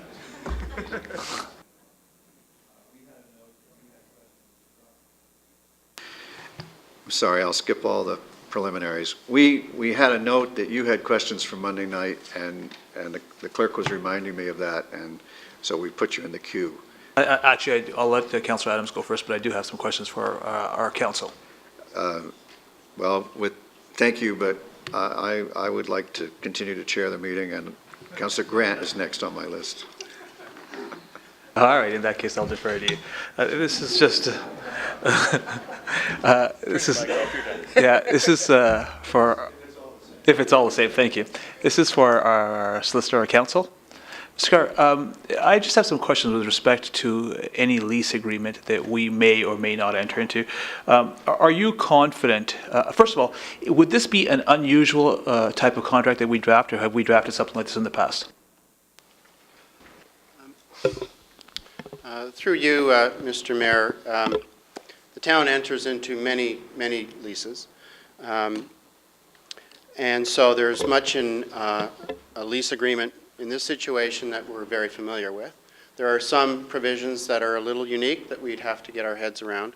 But essentially, a lease is simply a contract between two parties that creates a landlord and tenant relationship. And it's up to the parties to negotiate the terms of that agreement so that it is enforceable. And are you confident in the ability of our council to adequately draft a lease that covers some of the concerns that were raised today? Well, through you, Mr. Mayor, certainly if the direction from council is to proceed with a lease, we will negotiate one that is as enforceable as possible under civil law. What is unique about this situation is that you have a third party, namely St. Mildred's, and some discussions around obligations that extend exterior to the premises, which would be the subject of the lease. So we would have to get our heads around how to enforce those obligations of a third party off-site. But we'd be able to draft something that gives us privy to the contract with St. Mildred's? Again, through you, Mr. Mayor, referencing my earlier answer to Councillor Giddings, we see it as potentially a three-party agreement, and in that way, the town would have the privity required. Thank you for your comments. Thank you, Councillor Khan. Councillor Grant. Thank you. Through Mr. Mayor, with all these weighty conversations, my questions may seem smaller, but just to clarify a point for me, if we do go through with the sale of this land to build 6 homes, we're looking at building a road through Lynbrook Park, I believe. Now, would that also exist if we were to lease the property to the school? Councillor, I can remind you from the staff report that the answer to that question is no. Okay. Well, and again, I just want to double check on that. As well, if we do lease or sell the school, this does have several levels to go through. And when Councillor Giddings was talking to legal a bit about the different levels, I was thinking a bit about the site plan process. And obviously, there would be a site plan that this would have to go through as we're building. I think all of us live in an area where we have a school that has a bad kiss and ride, but certainly through the site plan process, we could look at enhancing a kiss and ride area for this school ground, could we not? So, Councillor, Council could, in the terms that it put the property into the use, whether site plan was applicable or not, perhaps we could contract for the right to put it through site plan. Commissioner? If there was no contract to put it through the site plan, and they were making no expansions to the building itself or the parking area, it wouldn't be subject to site plan. However, there is the heritage element that's on that site, and it would require a heritage permit at minimum. Okay, that helps me a bit. Thank you very much. So for the benefit of the public, the councillor is suggesting that there is an additional process which could generate some protections, and it's called the site plan control process. And the answer that we've been given by staff is that because of the unique facts in the case, site plan could apply. Is that right? Thank you. If it was contracted, yes. If it was contracted, it would apply. Yes. So basically what I said, it's something we're allowed to do, and we would put our mind to it. And something we should maybe consider, should that be the road we go down, so to speak? I believe there'd be strong support, if not total support on council for that. Just guessing. Councillor Adams, your turn. Thank you. Many of my questions have already been answered. I have one question about the finances of the 3 options, and to the extent that staff can answer them publicly, could they tell us which option, or perhaps rank the options in terms of which one is most supportive financially to the town's intentions of providing a community center in South Oakville, and with special attention to the timing of the possible payments under both the 2 sale options, I'll call it, and the lease option? Councillor, I don't believe that question can be answered in public without prejudicing the town's financial interests in the matter. And I would agree that much of that would be the case, and I wanted to put the question publicly so that our staff could, give the answer that you just gave, but that perhaps they'd need to answer that in camera.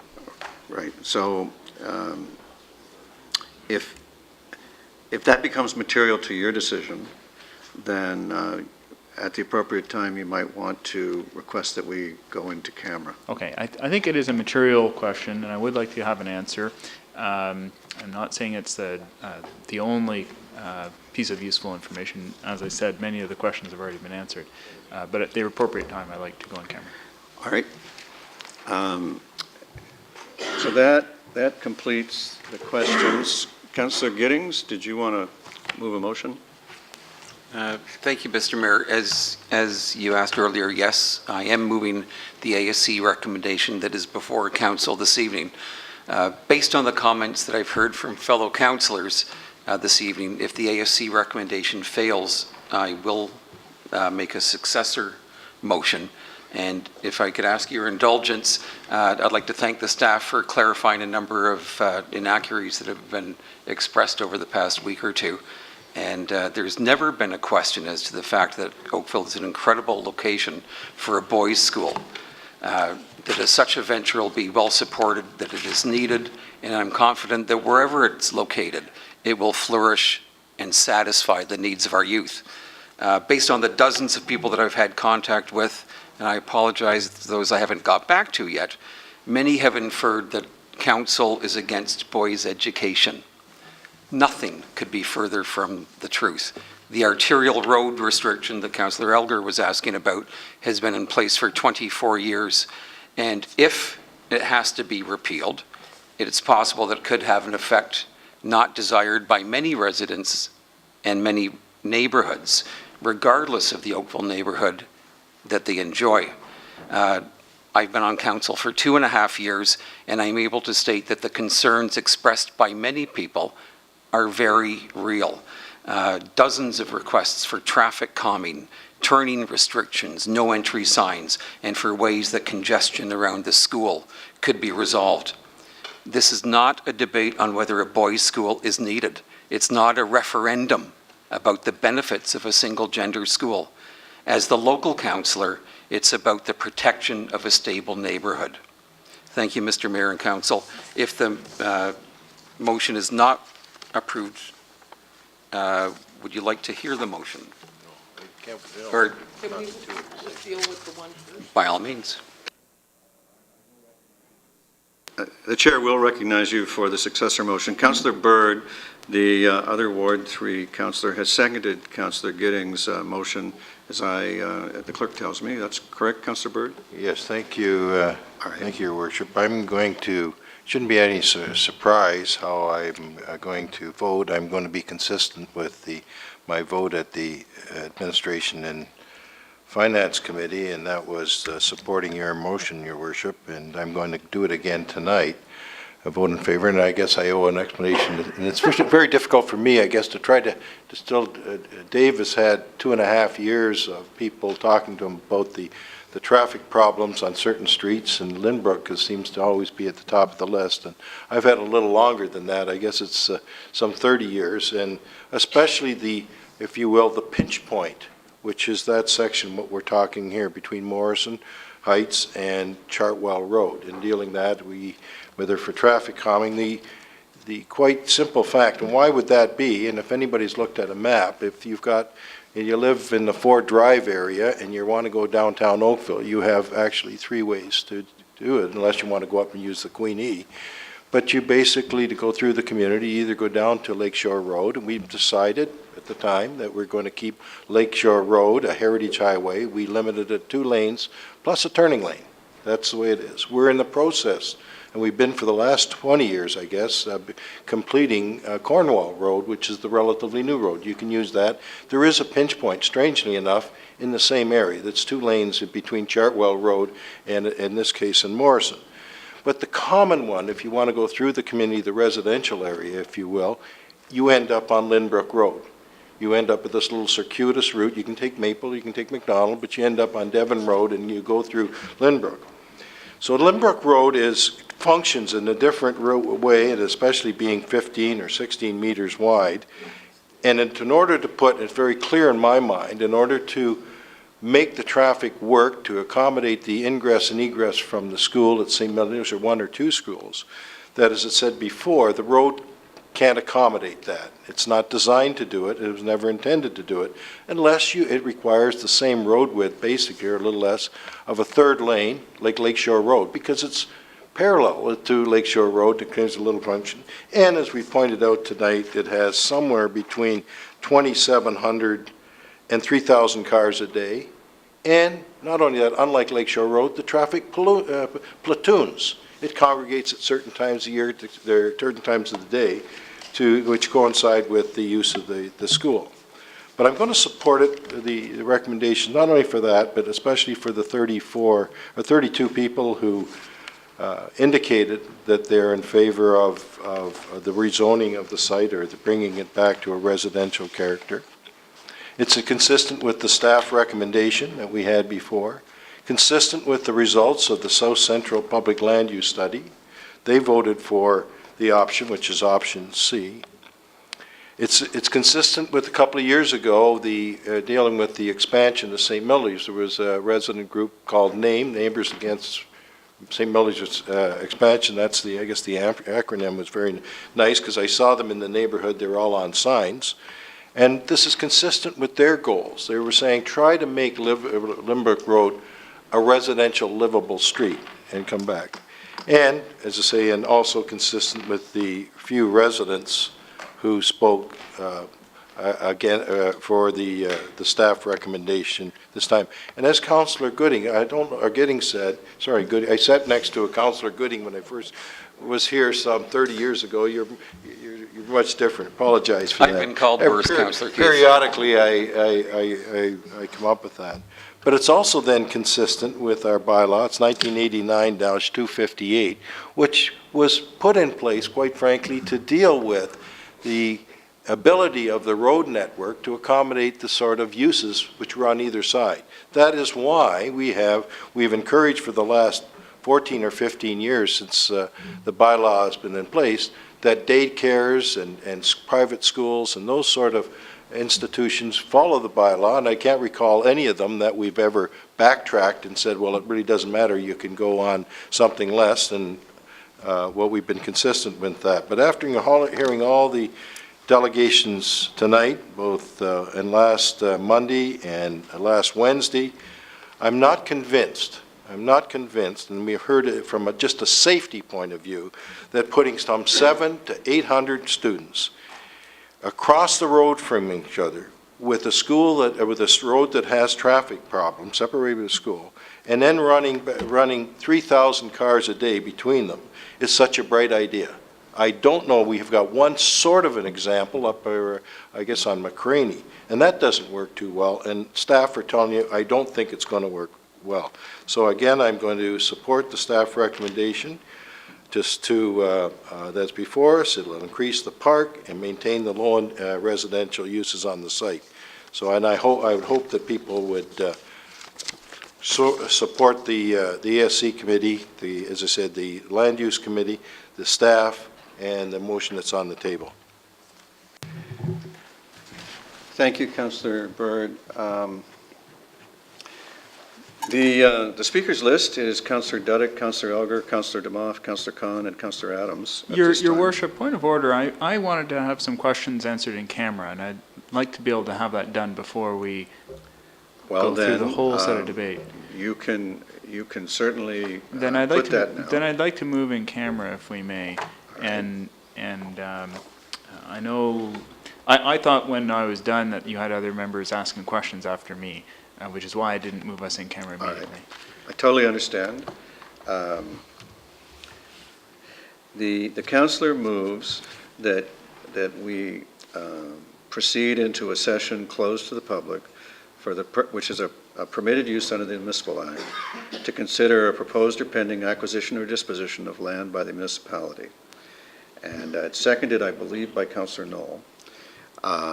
Before I call the vote, I'll explain to the public that I don't anticipate that we will be long detained in a session closed to the public. And so if you will be just a little patient outside for a few minutes, we will call you back in. All those in favor? Opposed, if any? That carries. Perhaps it'd be easier for us to move than for the audience? We could do that. It's too late. We kind of started that.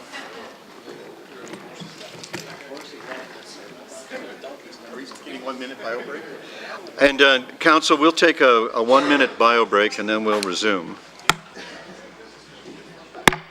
All right, welcome back to the public. Council has met in a session closed to the public for consideration of a matter relating to the acquisition or disposition of land as permitted by our procedure bylaw and the Municipal Act. And we welcome you back, the public here and at home. And the debate resumes. And the next speaker is Councillor Duddick. Thank you, Your Worship.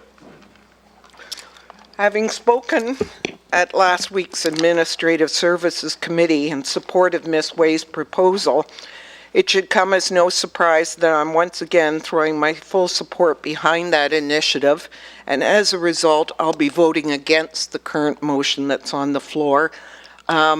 Usually we try to extend courtesies to our colleagues when they're in the ward, and it's their ward that a property is being affected, but in this case, I'm propelled to not support the ward councillors. I've heard from an overwhelming amount of residents across Oakville who are supportive of a private boys' school, and I've also heard from a small number of residents who are not supportive of this initiative. While I respect the opinion of those who are opposed based on traffic concerns, I do not think that the traffic in this area is any different than what other schools experience. Both Councillor Demoff and I have a situation in our ward where there is a French school directly across the road from a regional daycare facility on a minor arterial street. So 2 educational institutions in such close proximity is not unique.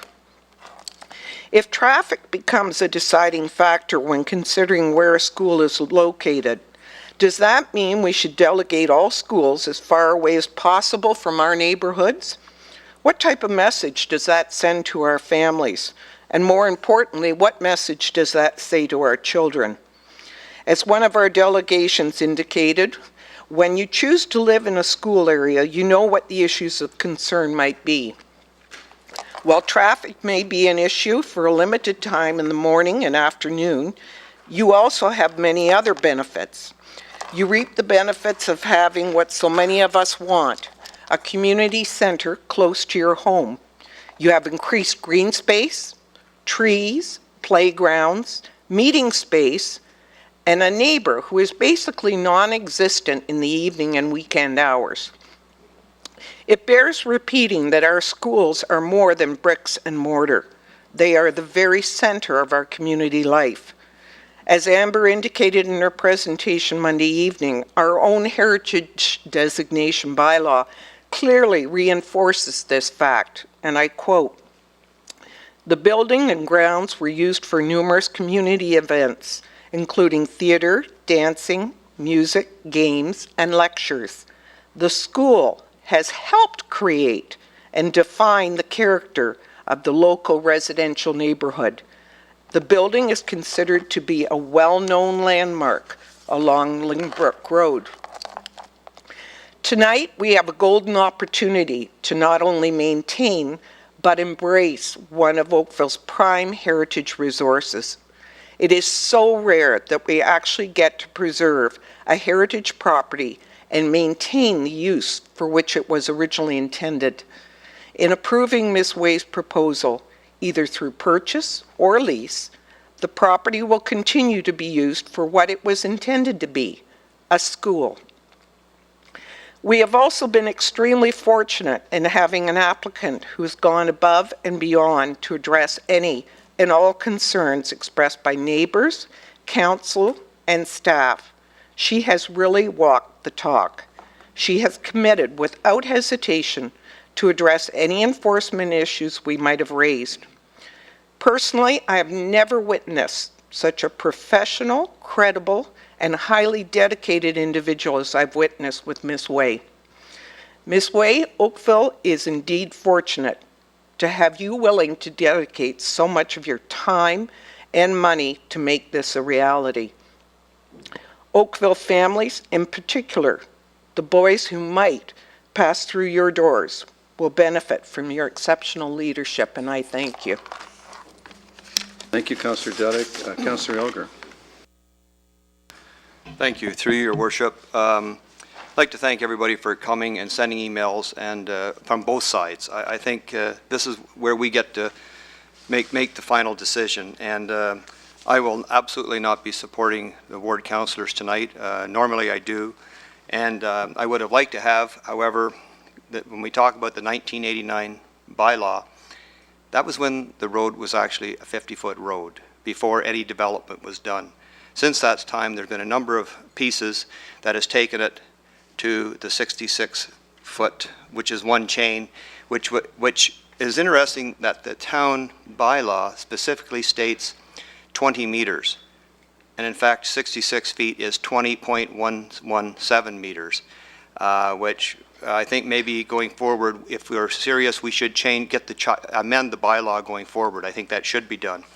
But when you go back to the 1989 bylaw, it's most interesting to see what the planning staff of the day wrote. They said the current practice is to zone all public schools as PE, which means public education, which allows for public and private schools. It goes on to say it is desirable to allow private schools in the same zones as public schools so that the private schools have the ability to reuse a surplus public or separate school site. Which is pretty interesting. Back in '89, they were already thinking there was going to be the closing down of some public schools, obviously, and the private schools would step in. They go on the locational criteria. They state residential areas are the most desirable locations for all schools, including private schools, because they are quiet and have little traffic overall compared to other things. The zoning bylaw allows it based on this school. If we take the 8-foot right of way, which we are entitled to for this if we want it, and it wouldn't even be out for the public debate. So I'm hopeful that if the motion loses, and I hope it does, that the ward councillor, I believe, said he has an alternate motion, and I really look forward to hearing the alternate motion. So bear with us. Thank you, Councillor Elgar. The next speaker is Councillor Demoff. Thank you, and at the appropriate time, I'd like to ask that we have a recorded vote on this. I don't know that I could possibly speak any better than Councillor Duddick did. I will not be supporting the recommendation from Administrative Services Committee. We talk about preserving our green space, and we have an opportunity to do it here. And I know we've talked about how if the town owns it, we will have some control, but as Councillor Duddick and I saw in the D&D lands, even when you have control and over the process, when the development starts, it's much different than what people are expecting. And it basically means to put your services in, you have to clear cut everything that's there. We also have the opportunity to maintain our heritage, a heritage building on this site. And I in no way meant to imply that the town had let the old Oakville Hospital fall into disrepair, and I apologize if it sounded like that. But when you do have a heritage building, it does put restrictions on what you can do with it, and it may not be as attractive to someone who wants to put homes there. We have an opportunity here not to just talk about preserving green space and maintaining our heritage, which is something that all of us talk about a lot. We have an opportunity to do the right thing. We also have an opportunity to bring a unique program to Oakville. In terms of consultation, we had extensive consultation on the South Central Land Study, and I think it's really unfortunate that the school option was not out there for the community to assess, because I truly think that if that had been one of the options to maintain a school and green space, it probably would have done very well. As it was, more people preferred not to have homes than to have the homes go there, if I remember correctly. I commend Amber Way on her professional presentations and the outstanding way she has dealt with staff, council, and residents. If it's any indication of how she's going to run the school, the boys who attend that school will be incredibly fortunate. One of the residents said tonight that we have one chance to get this right, and I firmly believe that we do, and I look forward, I really hope that this becomes the new home for the Lynbrook School for Boys. Thank you.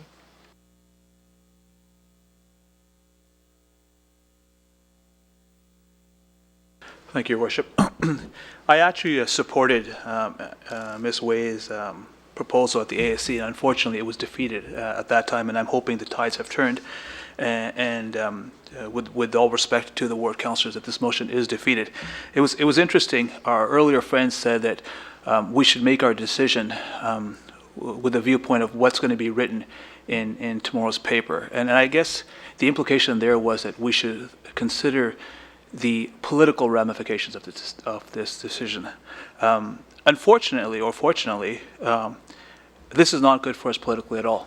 No matter what decision we make, someone is going to get upset. And I guess maybe that's the beauty of this. We get to take the politics out of this decision. We get to stop counting heads, and we do the right thing. And the right thing here is that we get to preserve intact a heritage site, as Councillor Dudek said, that's going to be used as its original purpose. We get to preserve access to an open space open to the public. We get to, the right thing it would be to have a stream of revenue for the town for 20, 40 years, and at the end of the 40 years, we still own that property. What else is there? We get to provide an educational facility that seamlessly integrates with an existing neighborhood school on that street. And I think this is a bit of a motherhood statement, but we get to live up to our commitment to a livable Oakville. And I'm very proud that Oakville is a very educated community, but we didn't get that way by chance or by luck or by fluke. We got there because we live in a community that takes pride in making education a priority. And sometimes, unfortunately, we take for granted that makes us tick, that makes us a great community. If this discussion was happening somewhere else, if this was happening in a less developed country, or let's just say even if it was happening in GT, in the Jane and Finch area, or the Melvin area, there'd be no discussion, there'd be no debate. Open up the school. It's the right thing to do. And I can't believe I'm going to quote a journalist, no offense, but Walter Cronkite said, open up a school door and you close a prison. And I appreciate that that's not the circumstances here, it's a bit severe. But it underscores the need and the benefits that we have from a school. Now, we heard all sorts of arguments about traffic, and I don't refute that. I don't agree with the position that traffic will not worsen. There will be some adverse impact. But that happens whenever and wherever we open up a school. That can't be a reason not to open up a school. And so for that reason, I'm going to be voting against the motion. In my view, the tangible and intangible benefits that we derive from educating generations of children significantly outweighs the adverse impact by minimal traffic impairment. So I'm hoping that my fellow councillor colleagues will support me and defeat this motion. Thank you. Councillor Adams is next. Thank you very much. Has been noted by others, this is a difficult decision. It could easily go either way, and the ward councillors did speak to the number of issues and concerns that people had in the area. One of them was maintenance of the woodlots and the woodlands there, and frankly, either direction that could be given could do that and maintain the public space. The traffic issues. Certainly, if there's a school in that location, there are going to be additional daily traffic issues, but the development of a residential use in the location would, in of itself, create hassle and disruption to the neighborhood during the construction period. So I don't think that's a clear decision one way or the other. And certainly, maintenance of the building in its current school use would in my opinion, be best for the heritage attributes of the property, even though there are examples out there of schoolhouses being redeveloped for residential uses. We have in play a possible reuse of the property. I think it's quite a viable one, and I think in terms of protecting the neighborhood, I suspect the ward councillors may have as a second option some kind of motion that would say, go and look at the other, the lease and the sale, but protect us on all these various issues that we've been talking about, the maintenance of the woodlands, the traffic issues, all those other things that we've been talking about. So on that basis, if those conditions aren't satisfied during the discussions, we could very well end up back here again tonight talking about something else. So on that basis, I'm going to vote against the motion that's on the floor, but certainly I hope that whatever comes next will have a long list of conditions that we're going to require in any negotiation that would come next. Councillor Knoll. Thank you, Worship. Judging by some of the looks in the audience, I think there are members of the audience doing math.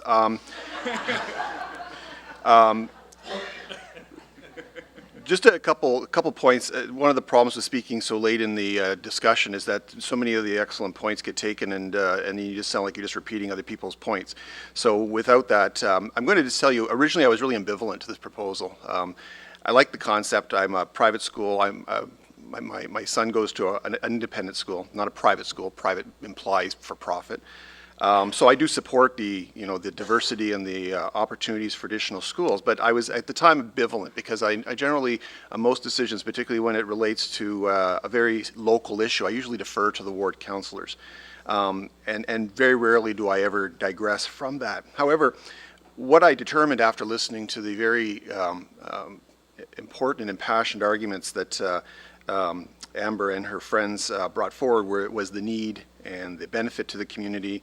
And so I started to sway, and at Administrative Services I didn't support the motion that was on the floor to accept the staff recommendation and then for me the journey began really to start really digging into this further and really trying to understand it. And what I've concluded is this really isn't just a Ward 3 issue anymore. This is one of those decisions that needs to be made for the entire community. We're making a decision that would provide a community-wide resource, not just one for Ward 3. And we've been there before. We've made lots of decisions like this, and sometimes very painful decisions too. I was just reminded of our debate over the indoor soccer stadium in Ward 4. The two ward councillors were like dead set against. They didn't want to do it, but council said, nope, it's the right thing to do. It makes sense, and we went ahead and did it. And I think that it's turned out very, very well financially and as a community resource as well. Secondly, Lynbrook has been a school. This isn't a new revolutionary idea for the site.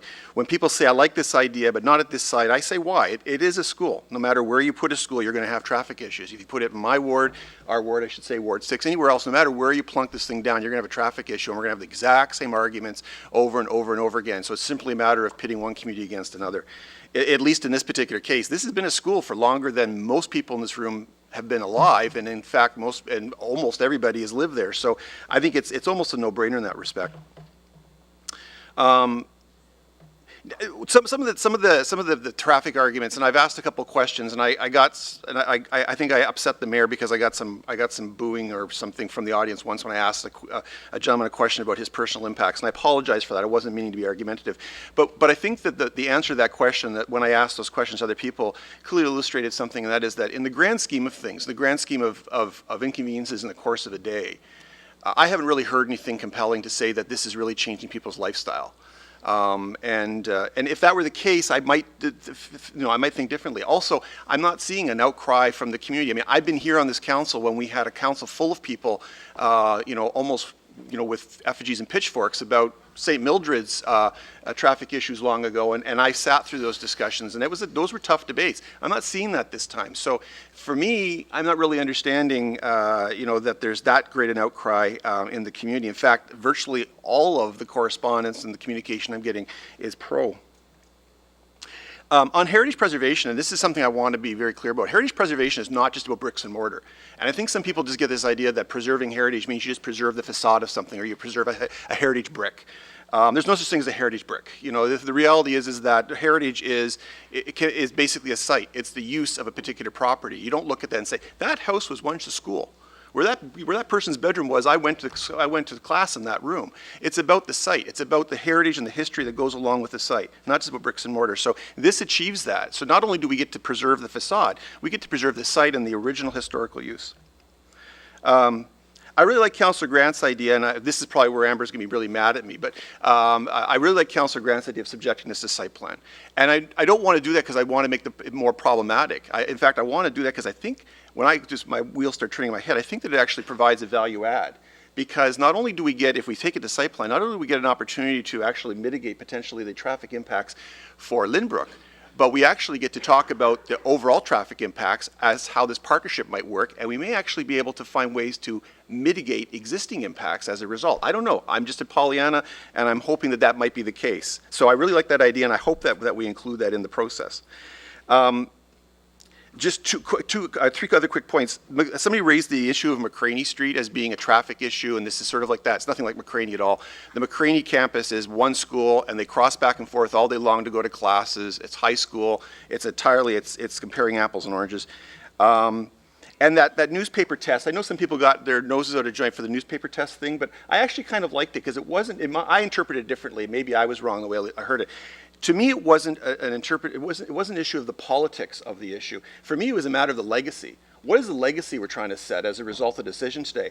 Do we feel really good about approving 6 more, 7 more, 8 more houses in the grand scheme of things, or is our legacy actually as a council approving something and putting something forward that is going to be community building, that is going to add to our corporate value of being the most livable community in Ontario, in Canada, or in the world? And I think that the decision to approve the school actually adds to that. That's the value add. And I think that's what the gentleman was getting to. And I think I'm hoping that's what it was, because I certainly don't support the political aspect of that either. I think it was really about what legacy do we want to see David print on the front of the Beaver? Is it a legacy about, yay, more houses, or is it a legacy about, yay, greater opportunities for kids and furthering the quality preservation of our community? So I'll be voting against this motion, and I'm looking forward to the next motion and moving forward with this proposal. Thank you. Councillor, thank you. Would you be kind enough to give me a motion to go past the hour? I do, yes. Can I have a seconder?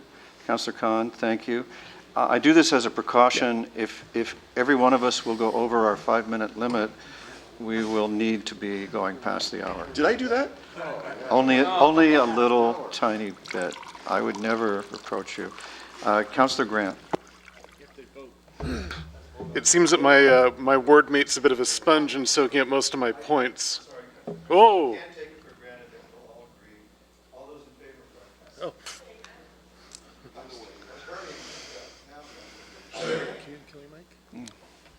As I was saying, Councillor Knoll is a bit of a sponge. My ward mate likes to soak up most of my good points, so I really have nothing left to add, except I did bring up in public the fact that we would be losing Lynbrook Park and turn it into a road if we have 6 homes, because with everything we're saying, it's going to be the same if we have the homes, it's going to be the same if we have the school. We're still losing the green space. We're still losing a public park where children can play, and that's a big thing for me, because I think we need to have these open spaces where kids can have pickup games. We have too many organized spaces, and it's nice just to have that park where the kids can get together and play. And from what we hear, there's a lot of young families moving in the area, and that's a lovely thing to have.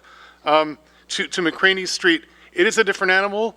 And when we talk about traffic, I do feel the pain of being on a street with traffic and schools. I live on McCraney Street. My family, over the course of 10 years, has learned to time when we leave the house. Because between 7 and 8 and up till 3:30, it is impossible. We've even figured out a way of backing into our driveway so we can pull out forward to the person who's talking about backing out into Lynbrook.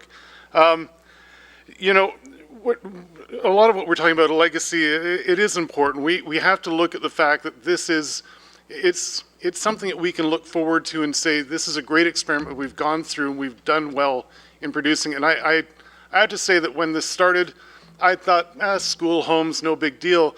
But having listened to Amber and listened to all the people who've supported her, I have to say that the passion really inspired me to think that this could be really good. This could be a very positive step forward, and we're not even a third of the way through the process yet, but if Amber and the rest of you show the same kind of passion and spirit that you have, the cream will rise to the top, and we'll come out with something really, I think, fantastic that we can all sort of stand up tall and say we've done well for our community. So I'll not be supporting the motion. I'll be hoping that it does not pass, and look forward to what comes forward. Thank you. Councillor Lapworth. Thank you, Mr. Mayor. I supported your motion to go past the hour, although I'm not a big fan of that, and I will not be supporting the motion on the floor. And I've received a number of calls and emails and so on from very high-profile residents and celebrities in this town, and the bottom line is that I prefer to put youth first, and as such, I'm in favour of the school, and the educational system will prevail and help Oakville along. Thank you. Thank you, Councillor Lapworth. Councillor Robinson. Thank you, Your Worship. I have no problem with a private boys' school, and what goes with it, such strong and professional education. And of course, very similar to that type of a private boys' school formerly operated by Appleby College. I did say formerly. In fact, I do support the benefit of the initiative being proposed. For several years, and a number of years ago, I became very involved as a town councillor with the variety of concerns as expressed by the residents on Lynbrook and David Avenue. These concerns were regarding the vehicles parked adjacent to their houses when parents were dropping off and picking up their children. And to that end, the council of the day worked very closely with that community in an effort to reduce the parking concerns. And then more recently, as St. Mildred's began its expansions, I suppose I should say, council listened keenly and with concerned interest regarding the many that continuously express concerns about parking, excessive traffic, and safety. We heard Ms. Mazureski, I'm sorry, I can't pronounce her name right, Mazureski, I think, Ms. Huska, both of David Street say that parking issues and traffic concerns were no longer an issue. I heard that Monday night. Mrs. Sanajelli tonight reminded us again of the traffic and safety concerns on Lynbrook. Mr. D'Amico reminded us that the two schools were there since the early 1900s and that folks living in the area should not be troubled by the parking and traffic. But I believe Mr. D'Amico did not mention that in the more recent years of St. Mildred's expansion and St. Mildred's growth, that we had continuous objections and meetings and heard a variety of concerns about the school getting in the way and diluting the privacy, the quietness, and the safety of the community.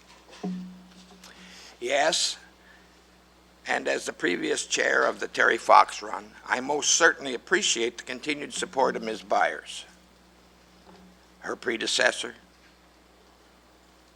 her students, and the faculty of St. Mildred's. However, I do need to explain that the Marie Agate Bowl was not presented by the town of Oakville, but rather by the family of the late Marie Agate. Time and time again, Your Worship, we have heard about the extreme importance of preserving our heritage and green space, and I take immense pride in the people of Oakville and our staff so effectively managing both these characteristics, and we always make every effort to preserve our heritage, such as the 1932 Room of Lynbrook, and of course, an abundance of trees and green space. Our professional and expert planning staff have recommended the building of 6 houses, and they did so with their determination to protect the neighborhood, which in particular has always been a huge focus by the folks that live in the area. On Monday night, we heard a conversation about the need for a community center in East Oakville. And then for some surprising reason, a comparison seemed to creep into the situation between the need for a community facility in the area of the hospital and the Lakeshore Woods community in West Oakville, which has no new community sites such as ball diamonds, pools, basketball, tennis courts, and so on, and doesn't even have a school. Just to make my position clear, I am in support of the badly needed community center that is being touted for Ward 3. I'm here this evening, Your Worship, to be part of a very important decision, and I've heard a variety of wishes and comments from a very tightly knit community. You can be proud of your diligence and determination. You have worked very hard to succeed with the boys' private school. And while for the first time there seems to be very little concern about parking and traffic, I am asking that if we approve your request tonight, your united request for the school, that you accept any future issues of traffic and parking that bothered many of you for so many previous years. I will not support the motion that is before us this evening. Councillor Johnston. Thank you. We'll try and get through this without choking. I think my colleagues have said it all this evening. We've received a lot of additional information since the vote was taken last week, and therefore I believe the school option, it deserves further discussion. So we'll leave it at that and sum it up. Thank you. Thank you, Councillor Johnston. I'd like to offer a few remarks. I respect greatly each member of this council, and I especially respect my fellow residents of Ward 3, Councillors Bird and Councillor Giddings. I do not believe I've ever suggested, and I certainly hope I will never suggest, that councillors in making their decision are not doing the right thing. I believe that my colleagues on both sides of this question are doing the right thing from the perspective of the people that they represent. I think that both of the ways that we could go here tonight are a right way and a right decision. And I agree with the Residents Association that this is what you call a true choice, where each of the options is valid. As many of you know, I worked in film and television quite a long time, and in drama, the only dramas that are dramatic, that are interesting, that hold your attention, are dramas where the protagonist has to make a choice between two equally valid options. When it's a pat choice, when it's choosing between good and evil, it doesn't hold our interest. We know what the right decision is. It's when we don't know what the right decision is that the movie or the play or the book draws our attention and engages us. And that's what has happened here tonight. And for the past few months, we have become engaged in trying to make the best choice, not the right choice. So, I believe that each of the choices before us is valid. My issue has been the protection of the neighborhood, and that has been because in my 6.5 or so years on council, I have heard from the neighborhood in the last term quite virulent complaints about the behavior of the school. The St. Millie's and the parents who attended both, and prior to the closing of Lynbrook, I know as a residents association leader there were many complaints about the behavior of the parents from both schools. And as the father of a child who attended Lynbrook, and my wife and I are both very active in that school, I hope that I have not been an undue irritant to the neighbors of that street in my time there. And so I'm here speaking as the person who moved the motion at Administrative Services Committee, and those were my reasons. In the proceedings that we've gone through, I've grown confident that we can achieve protection of the remaining issues in the neighborhood and the Lynbrook Boys School. And that is because of three things: the quality of the representations by Ms. Way and her solicitor, Mr. Watson, and because of the representations from the residents of Davidson, who have all, as far as I can tell, endorsed the Lynbrook Boys School. And thirdly, I attribute my confidence that we can arrive at a satisfactory outcome here to what I'm going to call the new Millies, as represented by Dorothy Byers.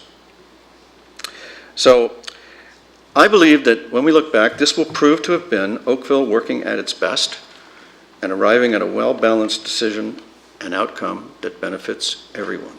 And so, with reluctance, I will not support the motion I moved at Administrative Services Committee. I believe everyone has spoken, and Councillor Demoff has requested a recorded vote. So those in favor of the motion, please rise to be recognized. Councillor Giddings and Councillor Bird, thank you. And those voting against, please rise to be recognized. Councillors Kahn, Adams, Grant, Knoll, Lapworth, Elgar, Mayor Burton, Councillor Demoff, Councillor Duddick, Councillor Robinson, and Councillor Johnston. The motion is defeated. The chair gives the floor to Councillor Giddings. Thank you, Mr. Mayor. As I mentioned, I do have a successor motion. Council authorizes staff to negotiate with the proponent the option to lease or the option to purchase the former Lynbrook Public School site for the purpose of a boys' school and thereafter select whichever option will best maximize the financial value to the town, affords the best protection to the local neighborhood, and best secures the interests and the considerations as moved by Councillor Gittings and Byrd and approved by Council on April 15th. I know this is a lengthy list, but I would like to read the request for report that Councillor Byrd and I moved and was unanimously accepted on April 15th. That staff report to Council in what terms might be considered for possible private school use on the former Lynbrook Public School site on Lynbrook Road, especially with regard to, but not limited to, traffic controls for motor vehicles, pedestrians, and crossings, leasing advantages versus ownership, length of any lease and no subleasing clause, heritage protection, enrollment capping of schools on Lynbrook Road, expansion limits, hours of operation, activities and types of operation, noise control, residential uses, enforcing the promises from St. Mildred's Lightburn School, public access to school lands to be clarified, improvements to property responsibility of the leasee, making improvements, changes subject to site plan control and town approval, and financial considerations such as leasing fees, etc. Is there a second for the motion? Councillor Byrd seconds the motion. I wonder, before we proceed to this, Councillor, as the chair of site plan, I wonder if you would consider in your site plan control item, would you like to add, after improvements and changes, maybe another slash, and traffic, just for greater certainty? One of the powers of site plan is to control movement on and off the property and parking. Thank you, Mr. Mayor. I looked at that after Councillor Grant's concern, and I thought it would be redundant based on the earlier points, but if you would feel more comfortable with that, by all means. It's because of the wording, making improvements and changes subject to site plan, whereas what Councillor Grant had suggested was making the entire project subject to site plan. And in fact, as I say that, I realize, would you consider changing it to making the project subject to site plan? So I think that's a suggestion backed by the staff as well. Certainly. All right. So does that meet with everyone's approval? All right. Councillor Dumont? Could I have a could we have a recorded vote again, please? It's a recorded night, apparently. All right. I take it everyone, I have the impression no one feels the need to make additional speeches. No. Those in favor, please rise to be recognized. Councillors Khan, Adams, Grant, Knoll, Lapworth, Elgar, Mayor Burton, Councillors Gittings, Byrd, Demoff, Duddick, Robinson, and Johnston. It carries. Thank you very much. Now, Council, the only other matter that detains us is to enact a bylaw to confirm the proceedings of a meeting of council. Sure. Councillor Elgar moves it, Councillor Khan seconds it. All those in favor? Opposed, if any? That carries. Now, before I adjourn, I want to call everyone's attention to two important events. Yesterday and the day before, we celebrated the birthdays of Councillor Robinson and Councillor Adams, and I know that the rest of the members of council join me in wishing them both many happy returns. And it was good of you, Councillor Robinson, to attend Monday on your birthday. So with that, I thank everyone for their time and attention and their information. And I want to say that it has been wonderful working with everyone, and we are adjourned.